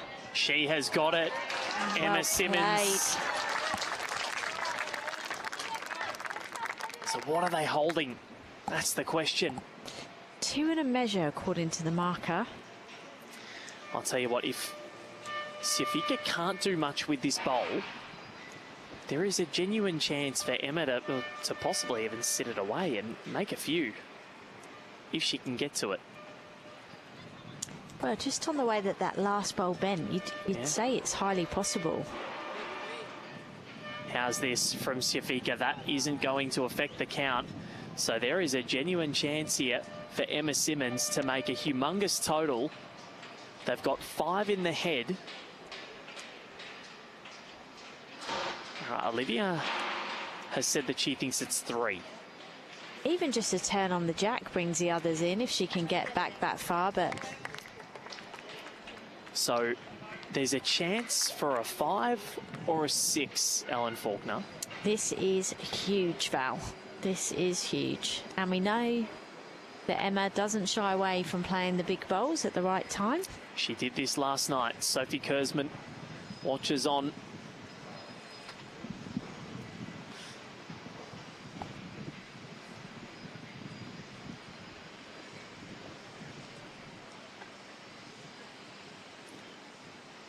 Emma Simmons trotting in behind it.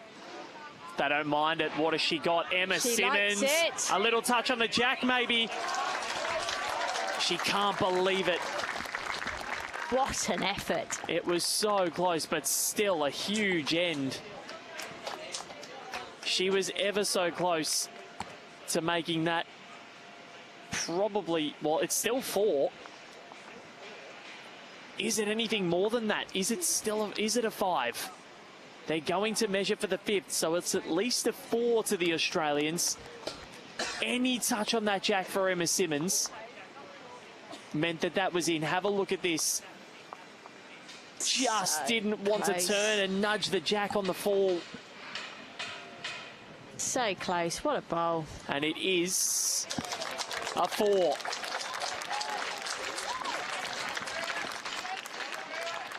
So from 12-6, a huge end. You can see how nervous Soph is.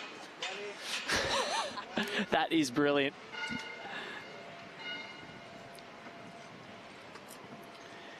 (12-10) is the score now. Game on, 4 ends to go. 2 shots the difference. Yeah, welcome to the world of coaching, Sophie.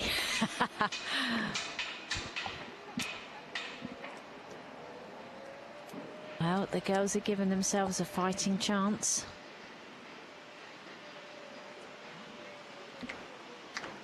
Can Gracie nail this jack? She's close. What a super start from Gracie. Superb.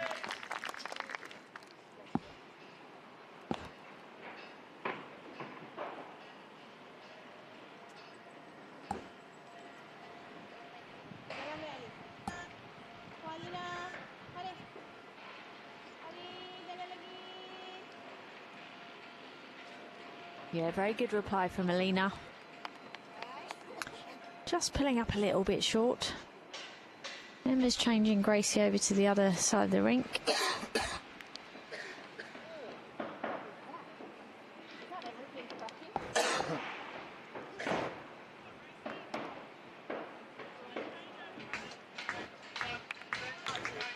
And that's an excellent changeover.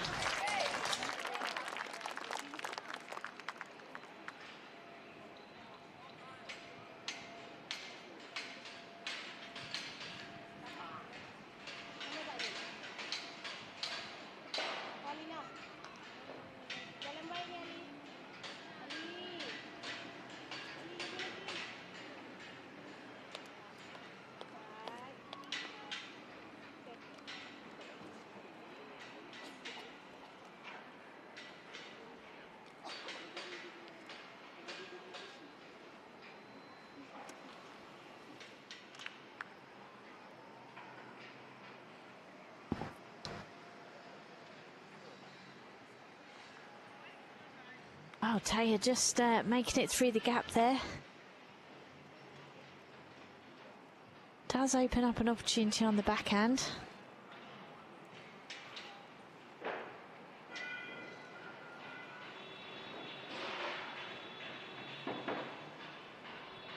It's all feeling rather tense down here rinkside.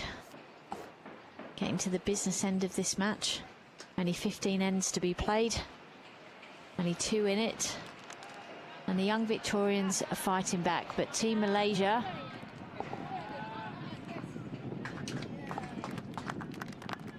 are still trying hard to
If you're only just tuning in, we are down at Club Broadbeach for the final of the Australian Open Fours. We've got a young Victorian quartet versus Team Malaysia. Malaysia dominated with a 12-6 lead. But on picking up a 4 in the last end, the young Victorian quartet are right back in it. 15 ends to be played. So only 3 more after this for the winners to be crowned. Of course, if it's all level at 15 ends, we will go to an extra end.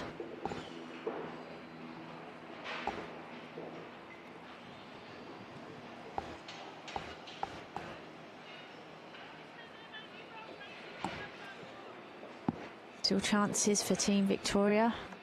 Olivia Slade's just put in a great bowl. She needs to back this up with another strong delivery.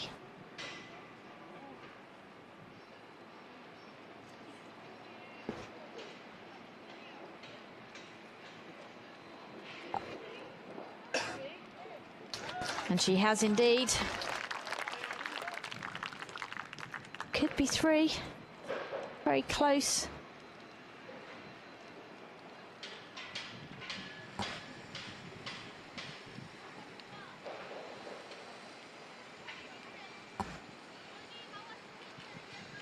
I think Safika's just indicating there she thinks it's 2 down. Playing on a forehand. She obviously thinks that both the bowls on that side count, so it doesn't really matter if they're hit or not. As Emma delivers up this forehand side, just looking to land one of those bowls. Safika's urging it to stay out as it starts to cut across the line of the head.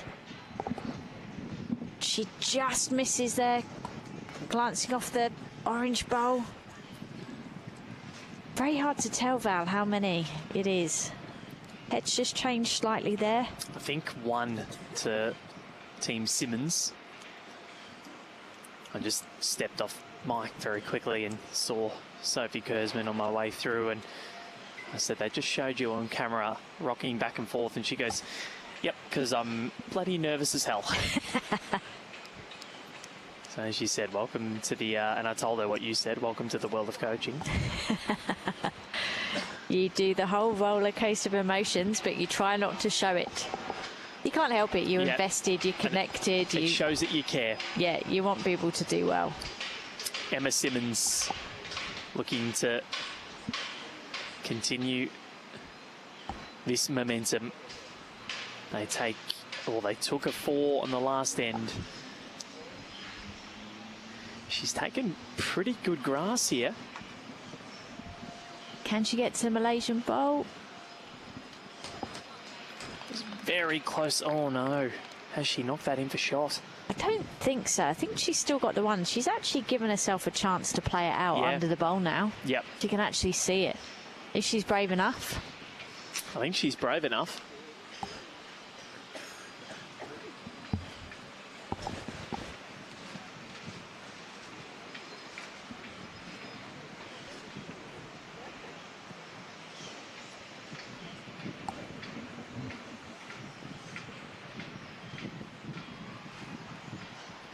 So Safika Haidar, a 5th. Abdul Rahman has had everything thrown at her in this contest. They were down early. They took the lead after N6. And they've led ever since. This is N12. It's very close for shot.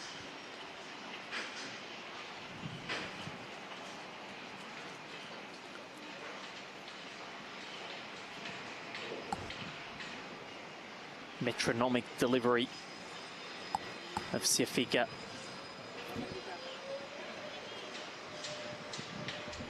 She's just going to duck under. She's turned her own bowl, but I don't think it's enough.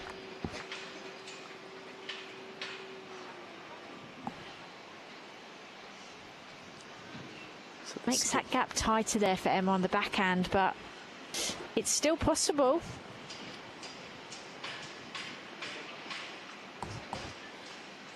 With an average age of 20 3/4. Yes, you're making me feel very old now, Val. Making myself feel old. I just hit, well, my number's got a 3 in front of it now, which is depressing. Everyone around me is looking at me going, wanting to slap me. Yes. Yeah.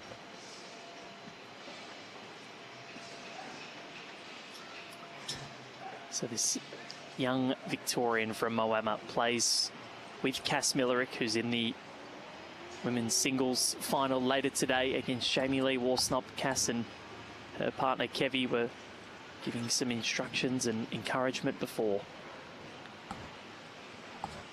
It's on its way down. Has she taken enough grasp of this, Emma Simmons? Starting to drop now, very close, needs it to get through. What an effort. She has. Well, I think that'll do. A little bit of frustration though.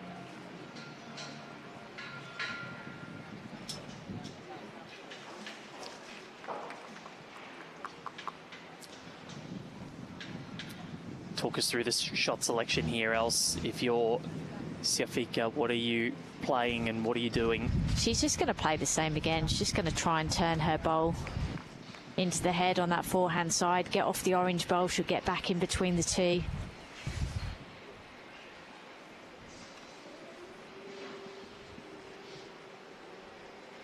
All about weight, this bowl.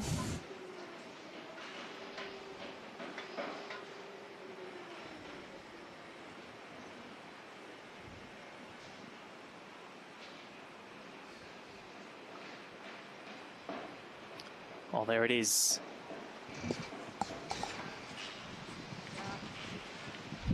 Needs to get the pack. Got through a few different things. And in the end... Still one to Victoria. It is. So cut it down and maintain the lead. So back-to-back ends for just the second time in this match. For Gracie Retallick, Taya Devlin, Olivia Slade and Emma Simmons. From 12-6 down, they've narrowed the gap to 1 as we enter the final 3 ends of this contest. What a final it's been. Whatever the outcome, both teams could be proud of how they've performed. Big difference in these last few ends is Gracie's really started to nail it, which has been good to see.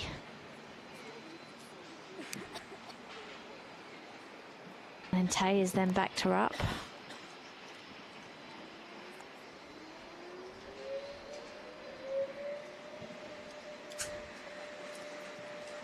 So one shot the difference.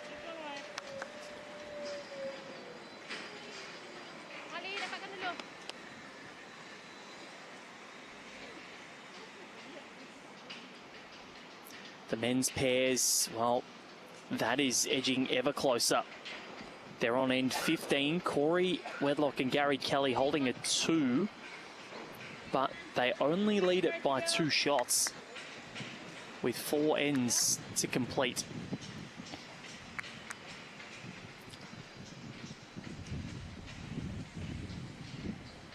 So Glenn Clinkett and J-By Norris starting to find something. J-By's just drawn the absolute.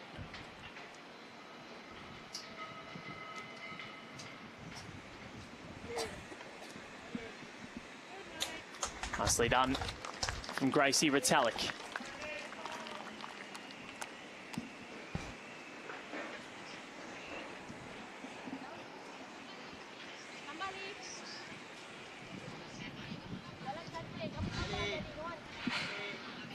Alina Nawawi.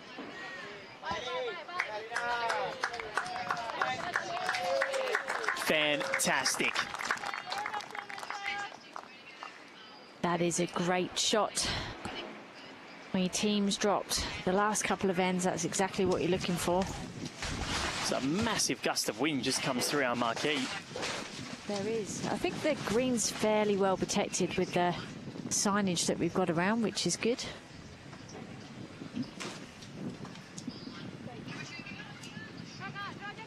Taya just rocketing through there and gives Nurul Alyani Jamil a golden opportunity to hone in here. One shot the difference. The Malaysians have, well, they know how to put on a dramatic final. Last year's women's pairs final, extra end. Are we due for that again? We've seen a lot of them in the women's fours. We have indeed. We're at this stage of the game, 11-12, end 13. It wouldn't surprise you. Nurul Alyani Jamil does brilliantly.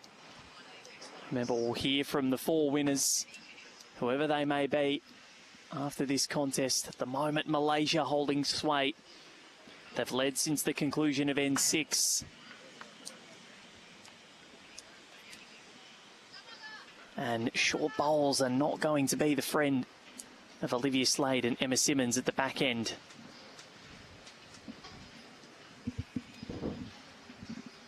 You can see the shot there, the wind's starting to play a bit of a part.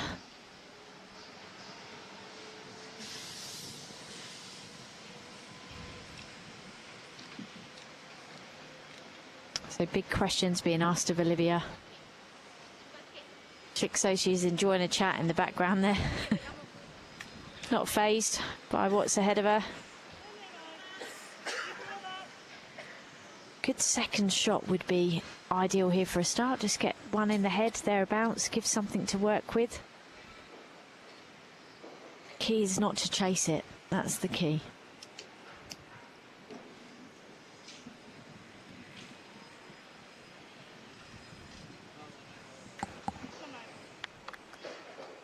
And Olivia has dropped short as well.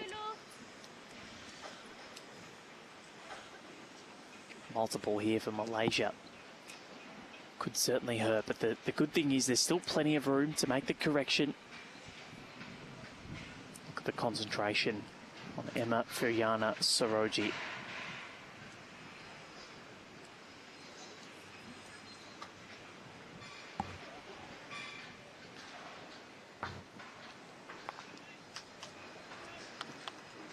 Still a chance here for Olivia. Can she make the adjustment that's needed?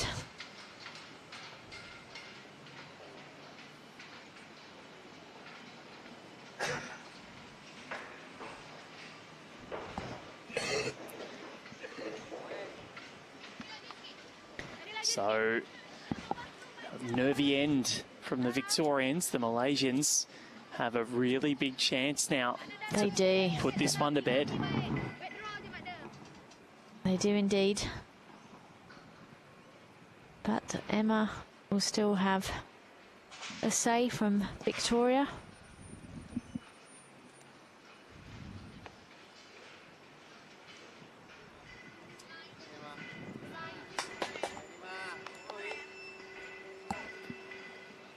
Emma Firyana Soroji, well, that definitely helps the Victorians. That is cataclysmic for the Malaysians. Oh, no. That is a massive turnaround. They have nothing else in the head. The problem is, if Emma Simmons can't put anything else in the head, Siafika can say, well, I'm going to go the bowl and lie 1, 2, 3, 4, 5. If she sits and stays, could be 6. So Emma needs to get one in here rather desperately. She does indeed, but you'd certainly rather be bowling to the head 1 up than 2 down. She can afford just to She's draw very up to close, it. very close. Emma Simmons. Brilliant. Well, that helps. What a bowl. Great bowl there from Emma. Still gettable from Team Malaysia perspective. Both bowls do go. Affectionately known as Simo. There's the replay. It is weight. Crashes. Well, that's one of the rare occasions that short bowls help. This is true. So Emma Simmons, can she get one behind and not give the Malaysians an opportunity to get rid of all 3? Yeah, she's just got to bowl it again. I think you can overthink it too much, try and overadjust. The perfect bowl is actually behind the blue and white bowl, just to split that pack of 3 at the back right in case there's any movement on the jack.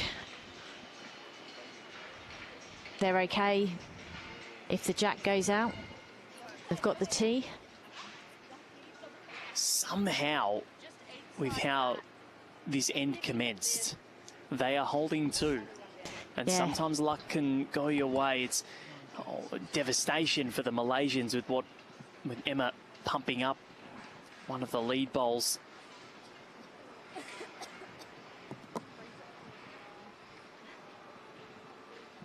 Yeah, she's just looking at that blue and white bowl.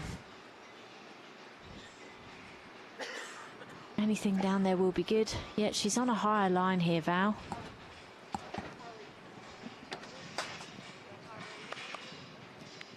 Will it get back to the centre line? Will it get back in the way? Will it have nuisance value? I think it does.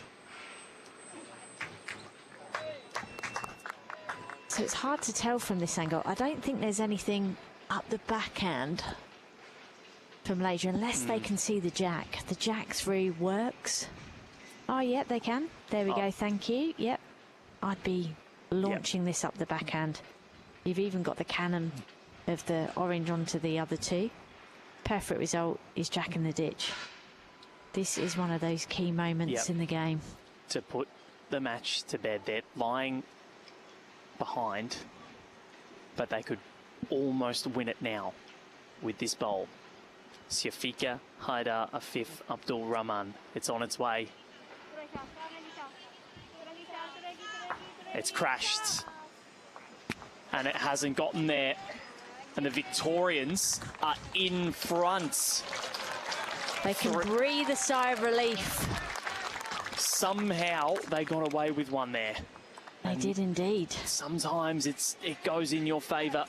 Second lead change. The first was after N6 when the Malaysians got in front. But 3 ends in a row, a 4, a 1 and a 2. And Emma Simmons and her team are ever so close. They are 2 ends away from their first Australian Open title.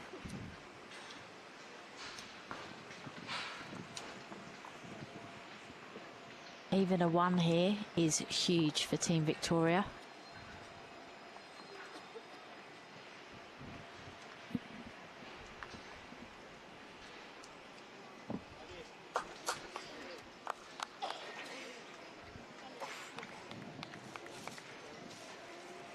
Yeah, because then they're chasing a 3 to win it on the last end, and you can just see Taya Devlin doing a little jig at the back. Trying to keep herself relaxed. She's still dancing. Now so is Gracie.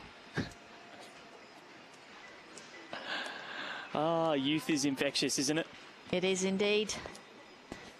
Still chances here. Yeah, Emma's just given a bit of an area for Gracie to bowl into. How she adjusted with this second delivery. She's urging it up. He's urging it up.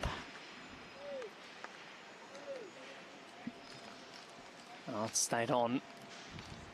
It could be a sign of some nerves from Gracie Retallick. 2 ends to go in the men's pairs. If you are watching this, and it's 15-13 in favour of Corey Wedlock and Gary Kelly. Another close contest. Yep. Corey has just drawn the shot. J-By Norris looks like he's bowling quite well, however. Taya Devlin, the 19-year-old, bowls out of Altona in Melbourne's West. And she's putting a good bowl here. Emma will be very relieved to see that one come in. And those on Civic Parade will be pretty happy. And Val, tell me the story with J-By Norris. So he hadn't entered and he's come in as a sub. In the 4s. In the 4. I thought it was also in the pairs. Oh, really? I wasn't sure about the pairs, actually. We'll have to go. I just wondered who he's subbing for. Well, I'm going to ask him that in the before the 4s. Okay. Because we've got him next. He'll be playing with Corey Wedlock rather than against him this time. Corey Wedlock a chance to... Nobody has ever won 3 Open titles at the same Australian Open, obviously, because that would have meant the Grand Slam. Yes. Winning all 3. Aaron Sheriff got very close in 2023, but there is a significant opportunity for Corey Wedlock to do that all in one day. That would be incredible, wouldn't it? What an incredible feat. Taya Devlin. showing maturity beyond her years, puts in 2 decent bowls in the areas. A bit frustrated with that one, though. In the context of the scoreline and the position of the game, they're good bowls. She had to get them in. She because did. In the last end, her and Gracie both dropped very short. It just allows Olivia and Emma at the back end to play with a little bit of confidence. Nurul Alyani Jamil wants this to hurry. And she's just about done enough. Well played. Just. That's all you need. Just. Even if it's a millimetre. Doesn't matter. Olivia Slade.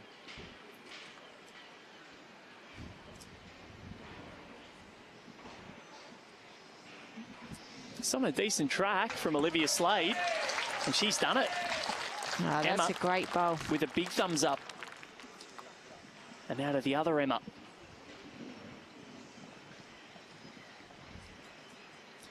Gracie Retallick had to forfeit. She was on top of her section in the juniors, in the under-18 girls. She had to forfeit to play this. This would be massive. But Emma Feryana Soroji, the ever-calm Emma Feryana Soroji, has she just succumbed to a little bit of nerves?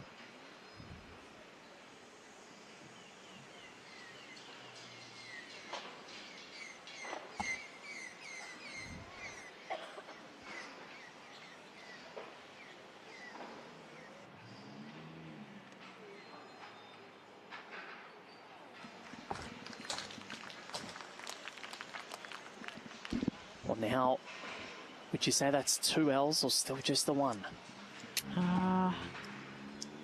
Hard to say with the angles. Big thing for the Vic girls is they've got some bowls in the head, a couple of bowls in the head here. The previous end they were vulnerable. This one's travelling and just goes past, but it gives Safika something to play to. There is a genuine opportunity that we may have a tied game going into the last end. It could happen. It could indeed. Yep, or we could have an extra end. All the drama here at Club Broadbeach, just in case there hasn't been enough. And you're pointing at something else. What are you pointing at? Yeah, so the Malaysians have got 2 at the bottom of the screen there on the bottom left, and I would say they've got the T from that. So this stage, it doesn't look likely that it will end in that space.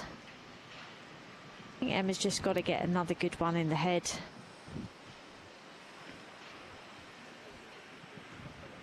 They were down 12-6 in this final.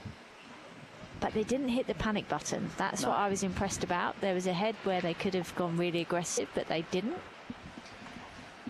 Emma Simmons. Let's just tip that bowl up.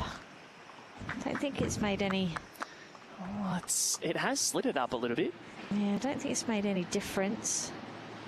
Trouble is the Victorian bowl out there on the wing is like a beacon.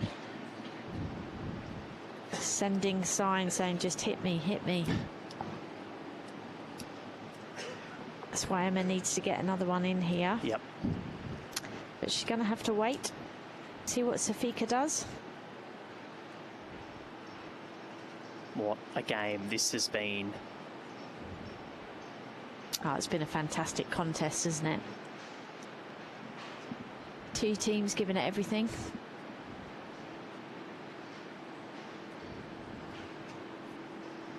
This one just holding past.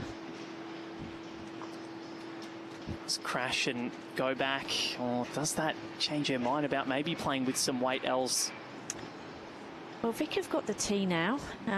They've got to get another one in the head. They're playing the forehand side, so it's not next to the other bowl. They don't want to make it any bigger. And this is a really good effort here from Emma. Solid effort from... Really good effort. Emma Simmons might have made it 2. I'm not sure. I don't think so. But I think the important thing is if Safika gets the shot bowl out, they're only going to drop 1. Yep. So here it is. This is the last bowl of the penultimate end.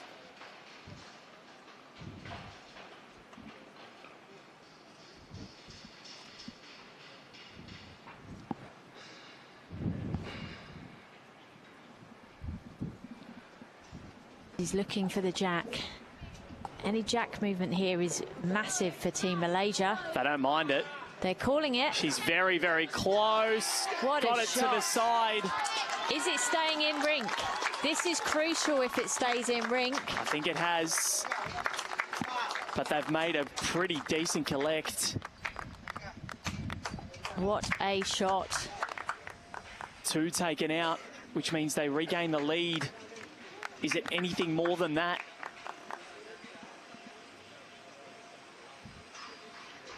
They'll continue to look. What a bowl from Siafika Haidar Asif Abdul Rahman.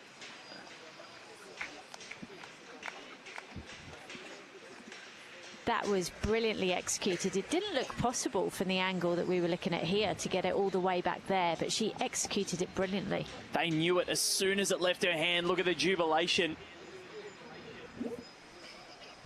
Have they made 5? It's possible.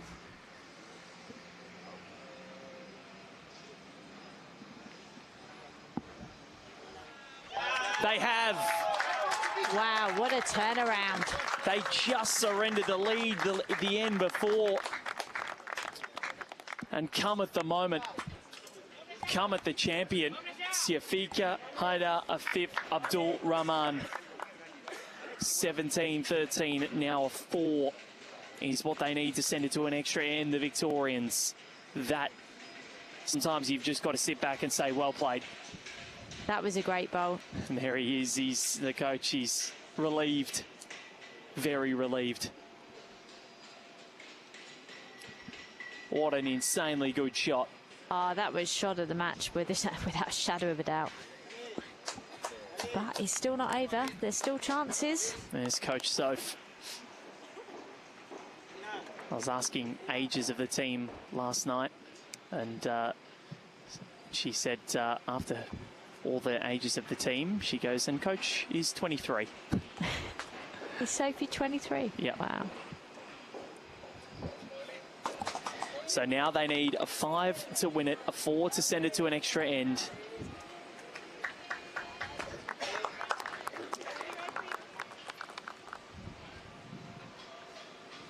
Sometimes it just doesn't go your way, and these Victorians have been so plucky. The first time that the Malaysians have scored anything bigger than a 2, and it's a 5, it's a monster. Gracie Retallick. Oh, they're chasing something big. In 4s, it can happen. It can indeed.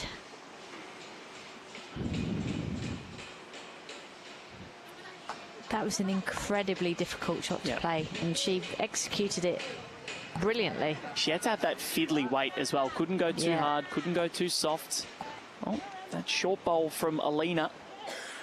And a really good adjustment from her first bowl as well, Safika, went too wide, made the adjustment perfectly.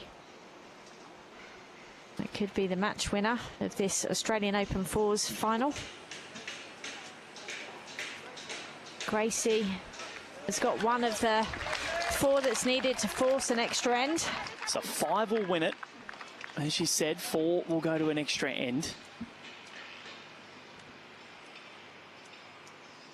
What an incredible final this has been. What a bowl from the Malaysian skip.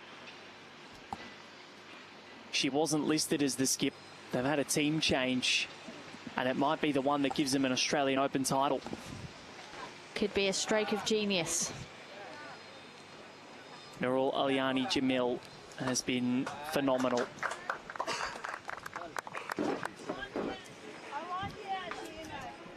Taya Devlin has 2 bowls left to try and affect things.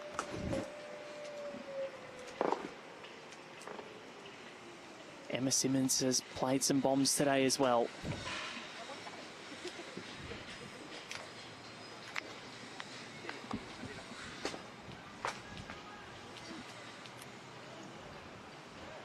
He needs to hurry. Not quite. Not far away.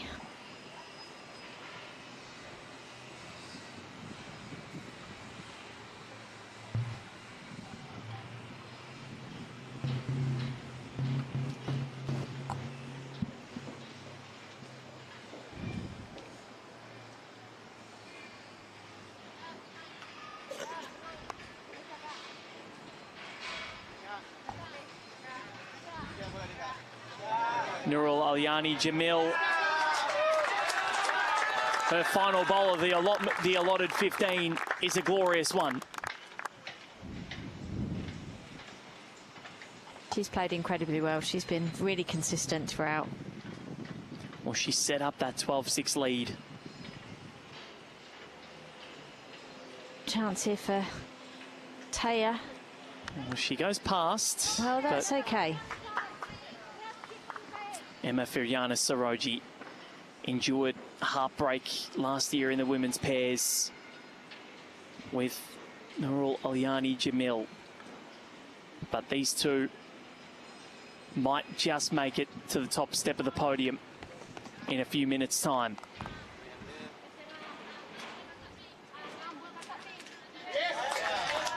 And that will go a long way to doing it.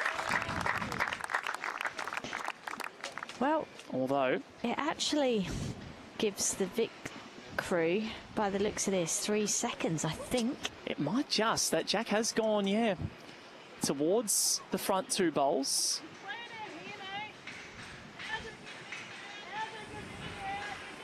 Yep, any movement in there is good. Good call, Emma.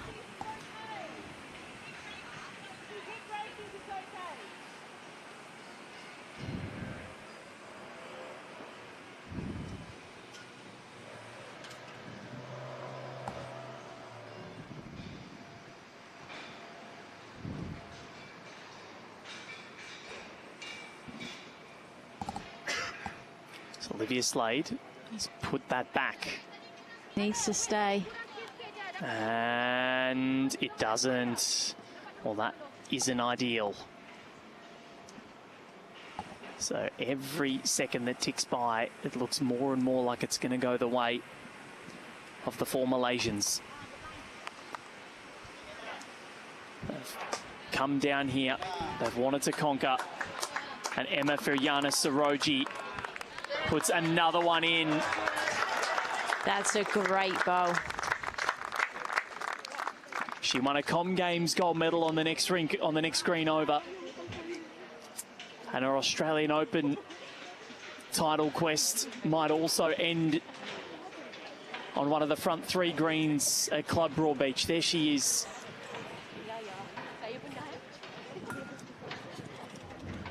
They have been tested severely.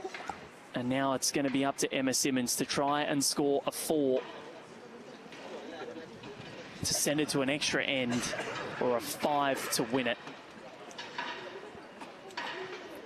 Still one more from Olivia. Just needs to change this up. Give Emma a chance to look at both bowls.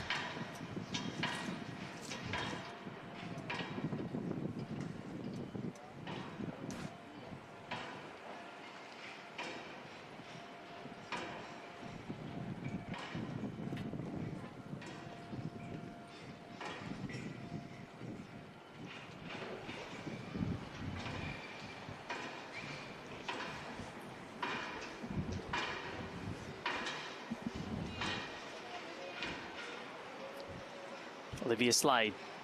This is a better effort. It is. So there's a couple in the head now.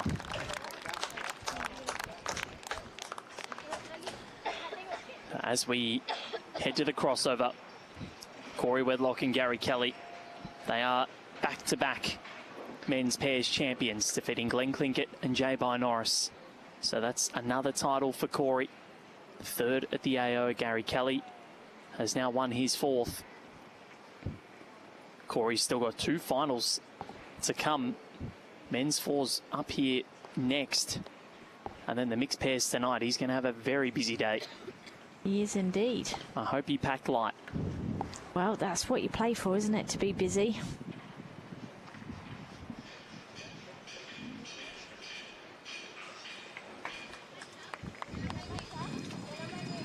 So Siafika. It's hanging. They like it. They really like it. Well, it has drifted out. So now the options for Emma Simmons. Alan Faulkner, talk us through them.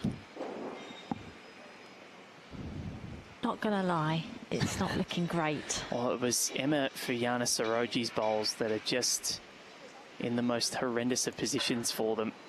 There's so many gaps, but do you almost just go for that hit in hope? And I think she's got to play on the forehand to play through the orange bowls to get them into play. Yeah.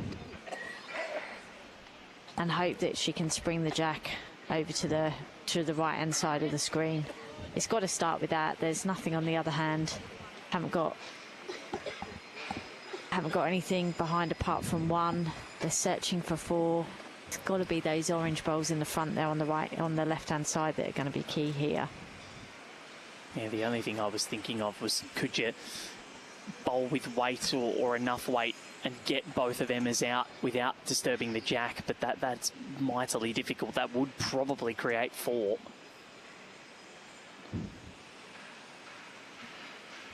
It is weight. There's one, and that has gone away.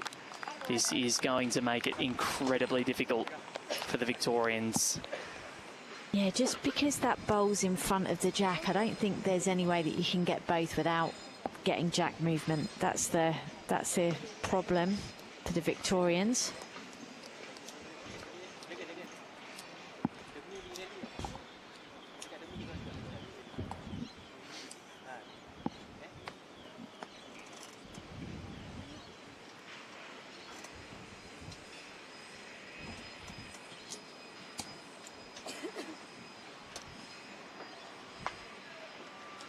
Emma and Sophie looking on and looking at their options. Troy Corver and Brett Herbert back there.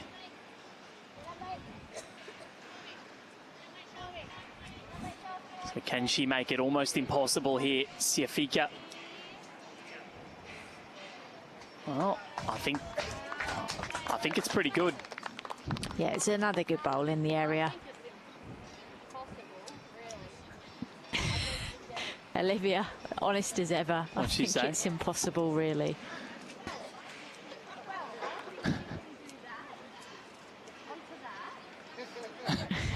Well, she's given the options. It's a right smile from Emma. Yeah. It's going to have to be a fortunate result, but if Emma makes four from this is the best shot I've ever seen, and I've been playing a long time and seen a lot of bowls. And you've done it in the clinches, Els. So, Emma Simmons, 26-year-old from Moama.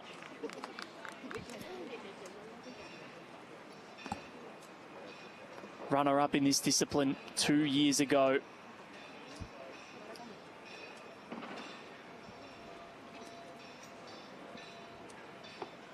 Sort of hoping for the best. It's arriving weight. It's not going to get there. It's going to be a two. And Alina Ahmad Nawawi, Siafika Haidar, Afif Abdul Rahman, Nurul Alyani Jamil, and Emma Fuyana Soroji are your women's fours champions at the 2026 Australian Open. What an incredible performance that was. Jubilant as ever. Nurul Alyani Jamil and Emma Fuyana Soroji go one better than the pairs last year. It was incredible, and what a bowl on the penultimate end to win it for Siafika. It was an incredible performance by all, and as you said, Val, that bowl on the second from last end to make a 5 was the turning point of the match. But the Malaysians took a lead at 6-12 at 10 ends, but the young Victorians showed their maturity beyond their years and battled through to get back into a 13-12 position at end 13. An incredible performance, and we're seeing Team Malaysia all join together for jubilations and congratulations and celebrations. And Val is going to jump on the rink to speak to the victorious team very shortly. But if you're very close to Club Broadbeach, then we'd love to see you down here. We've got an amazing couple of days of finals for you. So following on from this, we've got the men's fours final, and then following on from that, we've got the mixed pairs final tonight. So it's been a fabulous display of bowls, high quality, played in fantastic spirit. and we're looking forward to everything else that lies ahead. But to the young Victorian crew, they've got a very, very bright future ahead of them. They performed extremely well. They can go away with their head held high, and I'm sure they're going to be heading to the other broadcast rink after their presentations to support their clubmate and teammate Cassandra Millerick in the women's singles final against Jamie Lee Worsnop. But I think I'm now going to be handing over to Val, who's going to talk to our jubilant winners.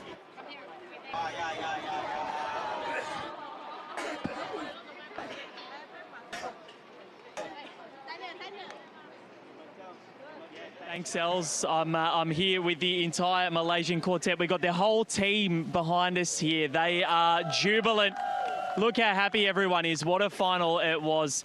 Syafiqah, I'm going to start with you. Syafiqah, I know you don't want to talk, but that bowl you played in the second last end to make a 5, what was going through your mind before you played it, and how happy were you when you made it? Yeah, so happy because before that I failed to do over here, and then last two I need to do for win.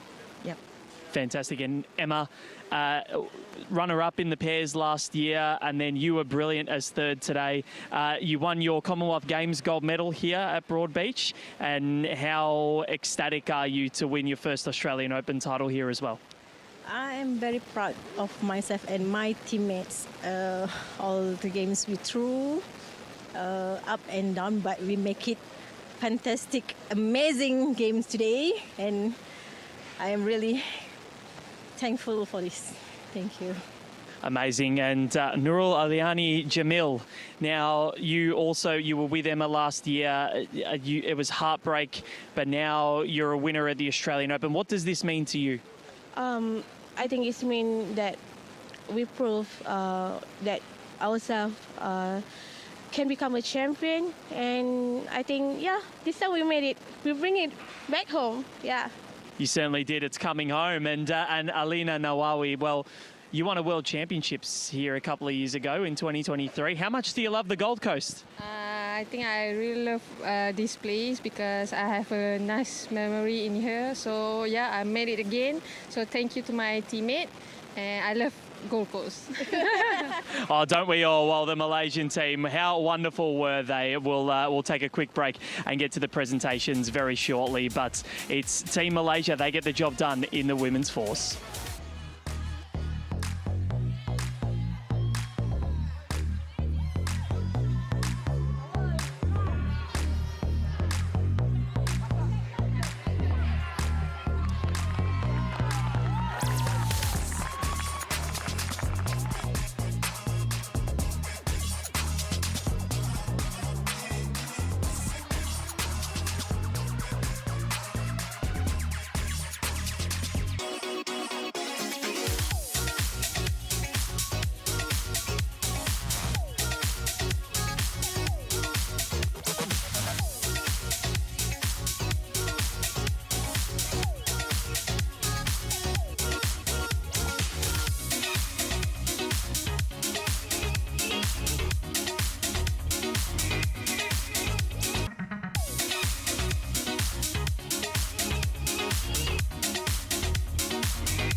Ladies and gentlemen, we've just witnessed the conclusion to the women's fours and intellectual open singles disciplines of the 2026 Australian Open.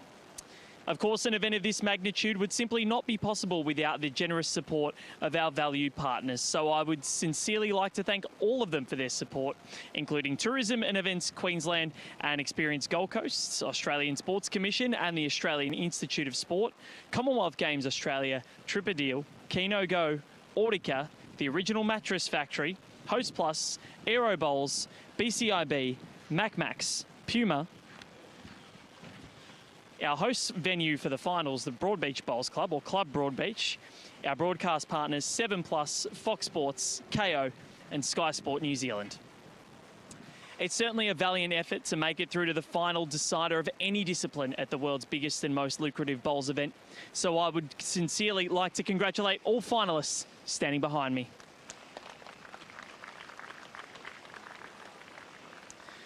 I would now like to call on our wonderful dignitaries, Bowls Australia Events and Competition Manager Troy Corber and his assistant Brett Herbert, to assist us with the official presentations. Firstly, to the women's fours silver medalists, Gracie Ritalik, Taya Devlin, Olivia Slade and Emma Simmons.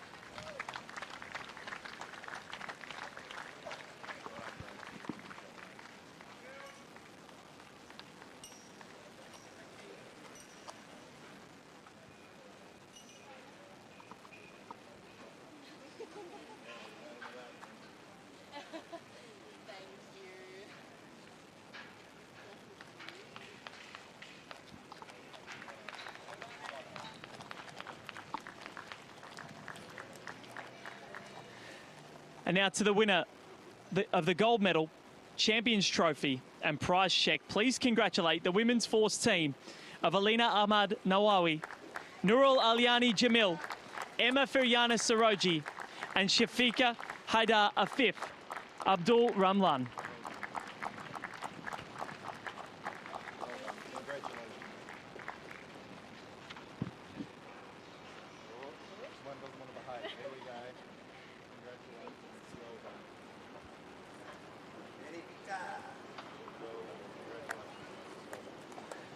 And I'd like to invite a representative of the women's fours team to say a few words.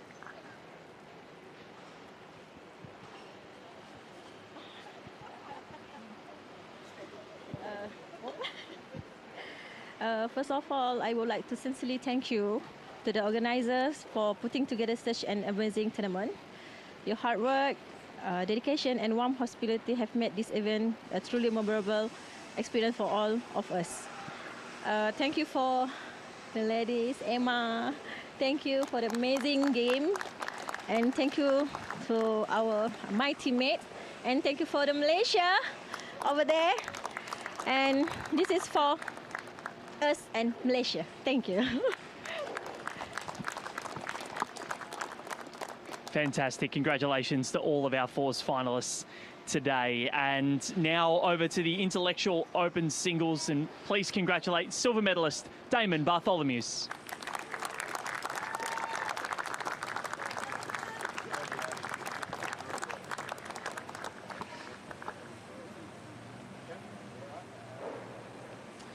And now to the winner of the gold medal, Champions Trophy and prize check. Please congratulate the winner of the intellectual open singles, Darren Jackson.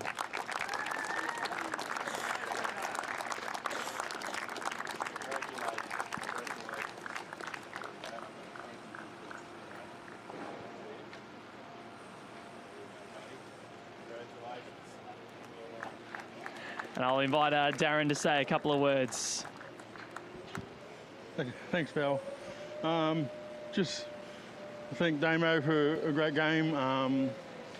It's always a pleasure playing with Damo. I'd like to thank Bowls Australia and all their sponsors. My coach, Neville, all my supporters, all our supporters that come out from Helensvale to support us. Amazing. Serena Bennell, for all the hard work she's put into not just me, but all our para squad. And also, lastly, Club Helensvale, couldn't do this without you. And let's party.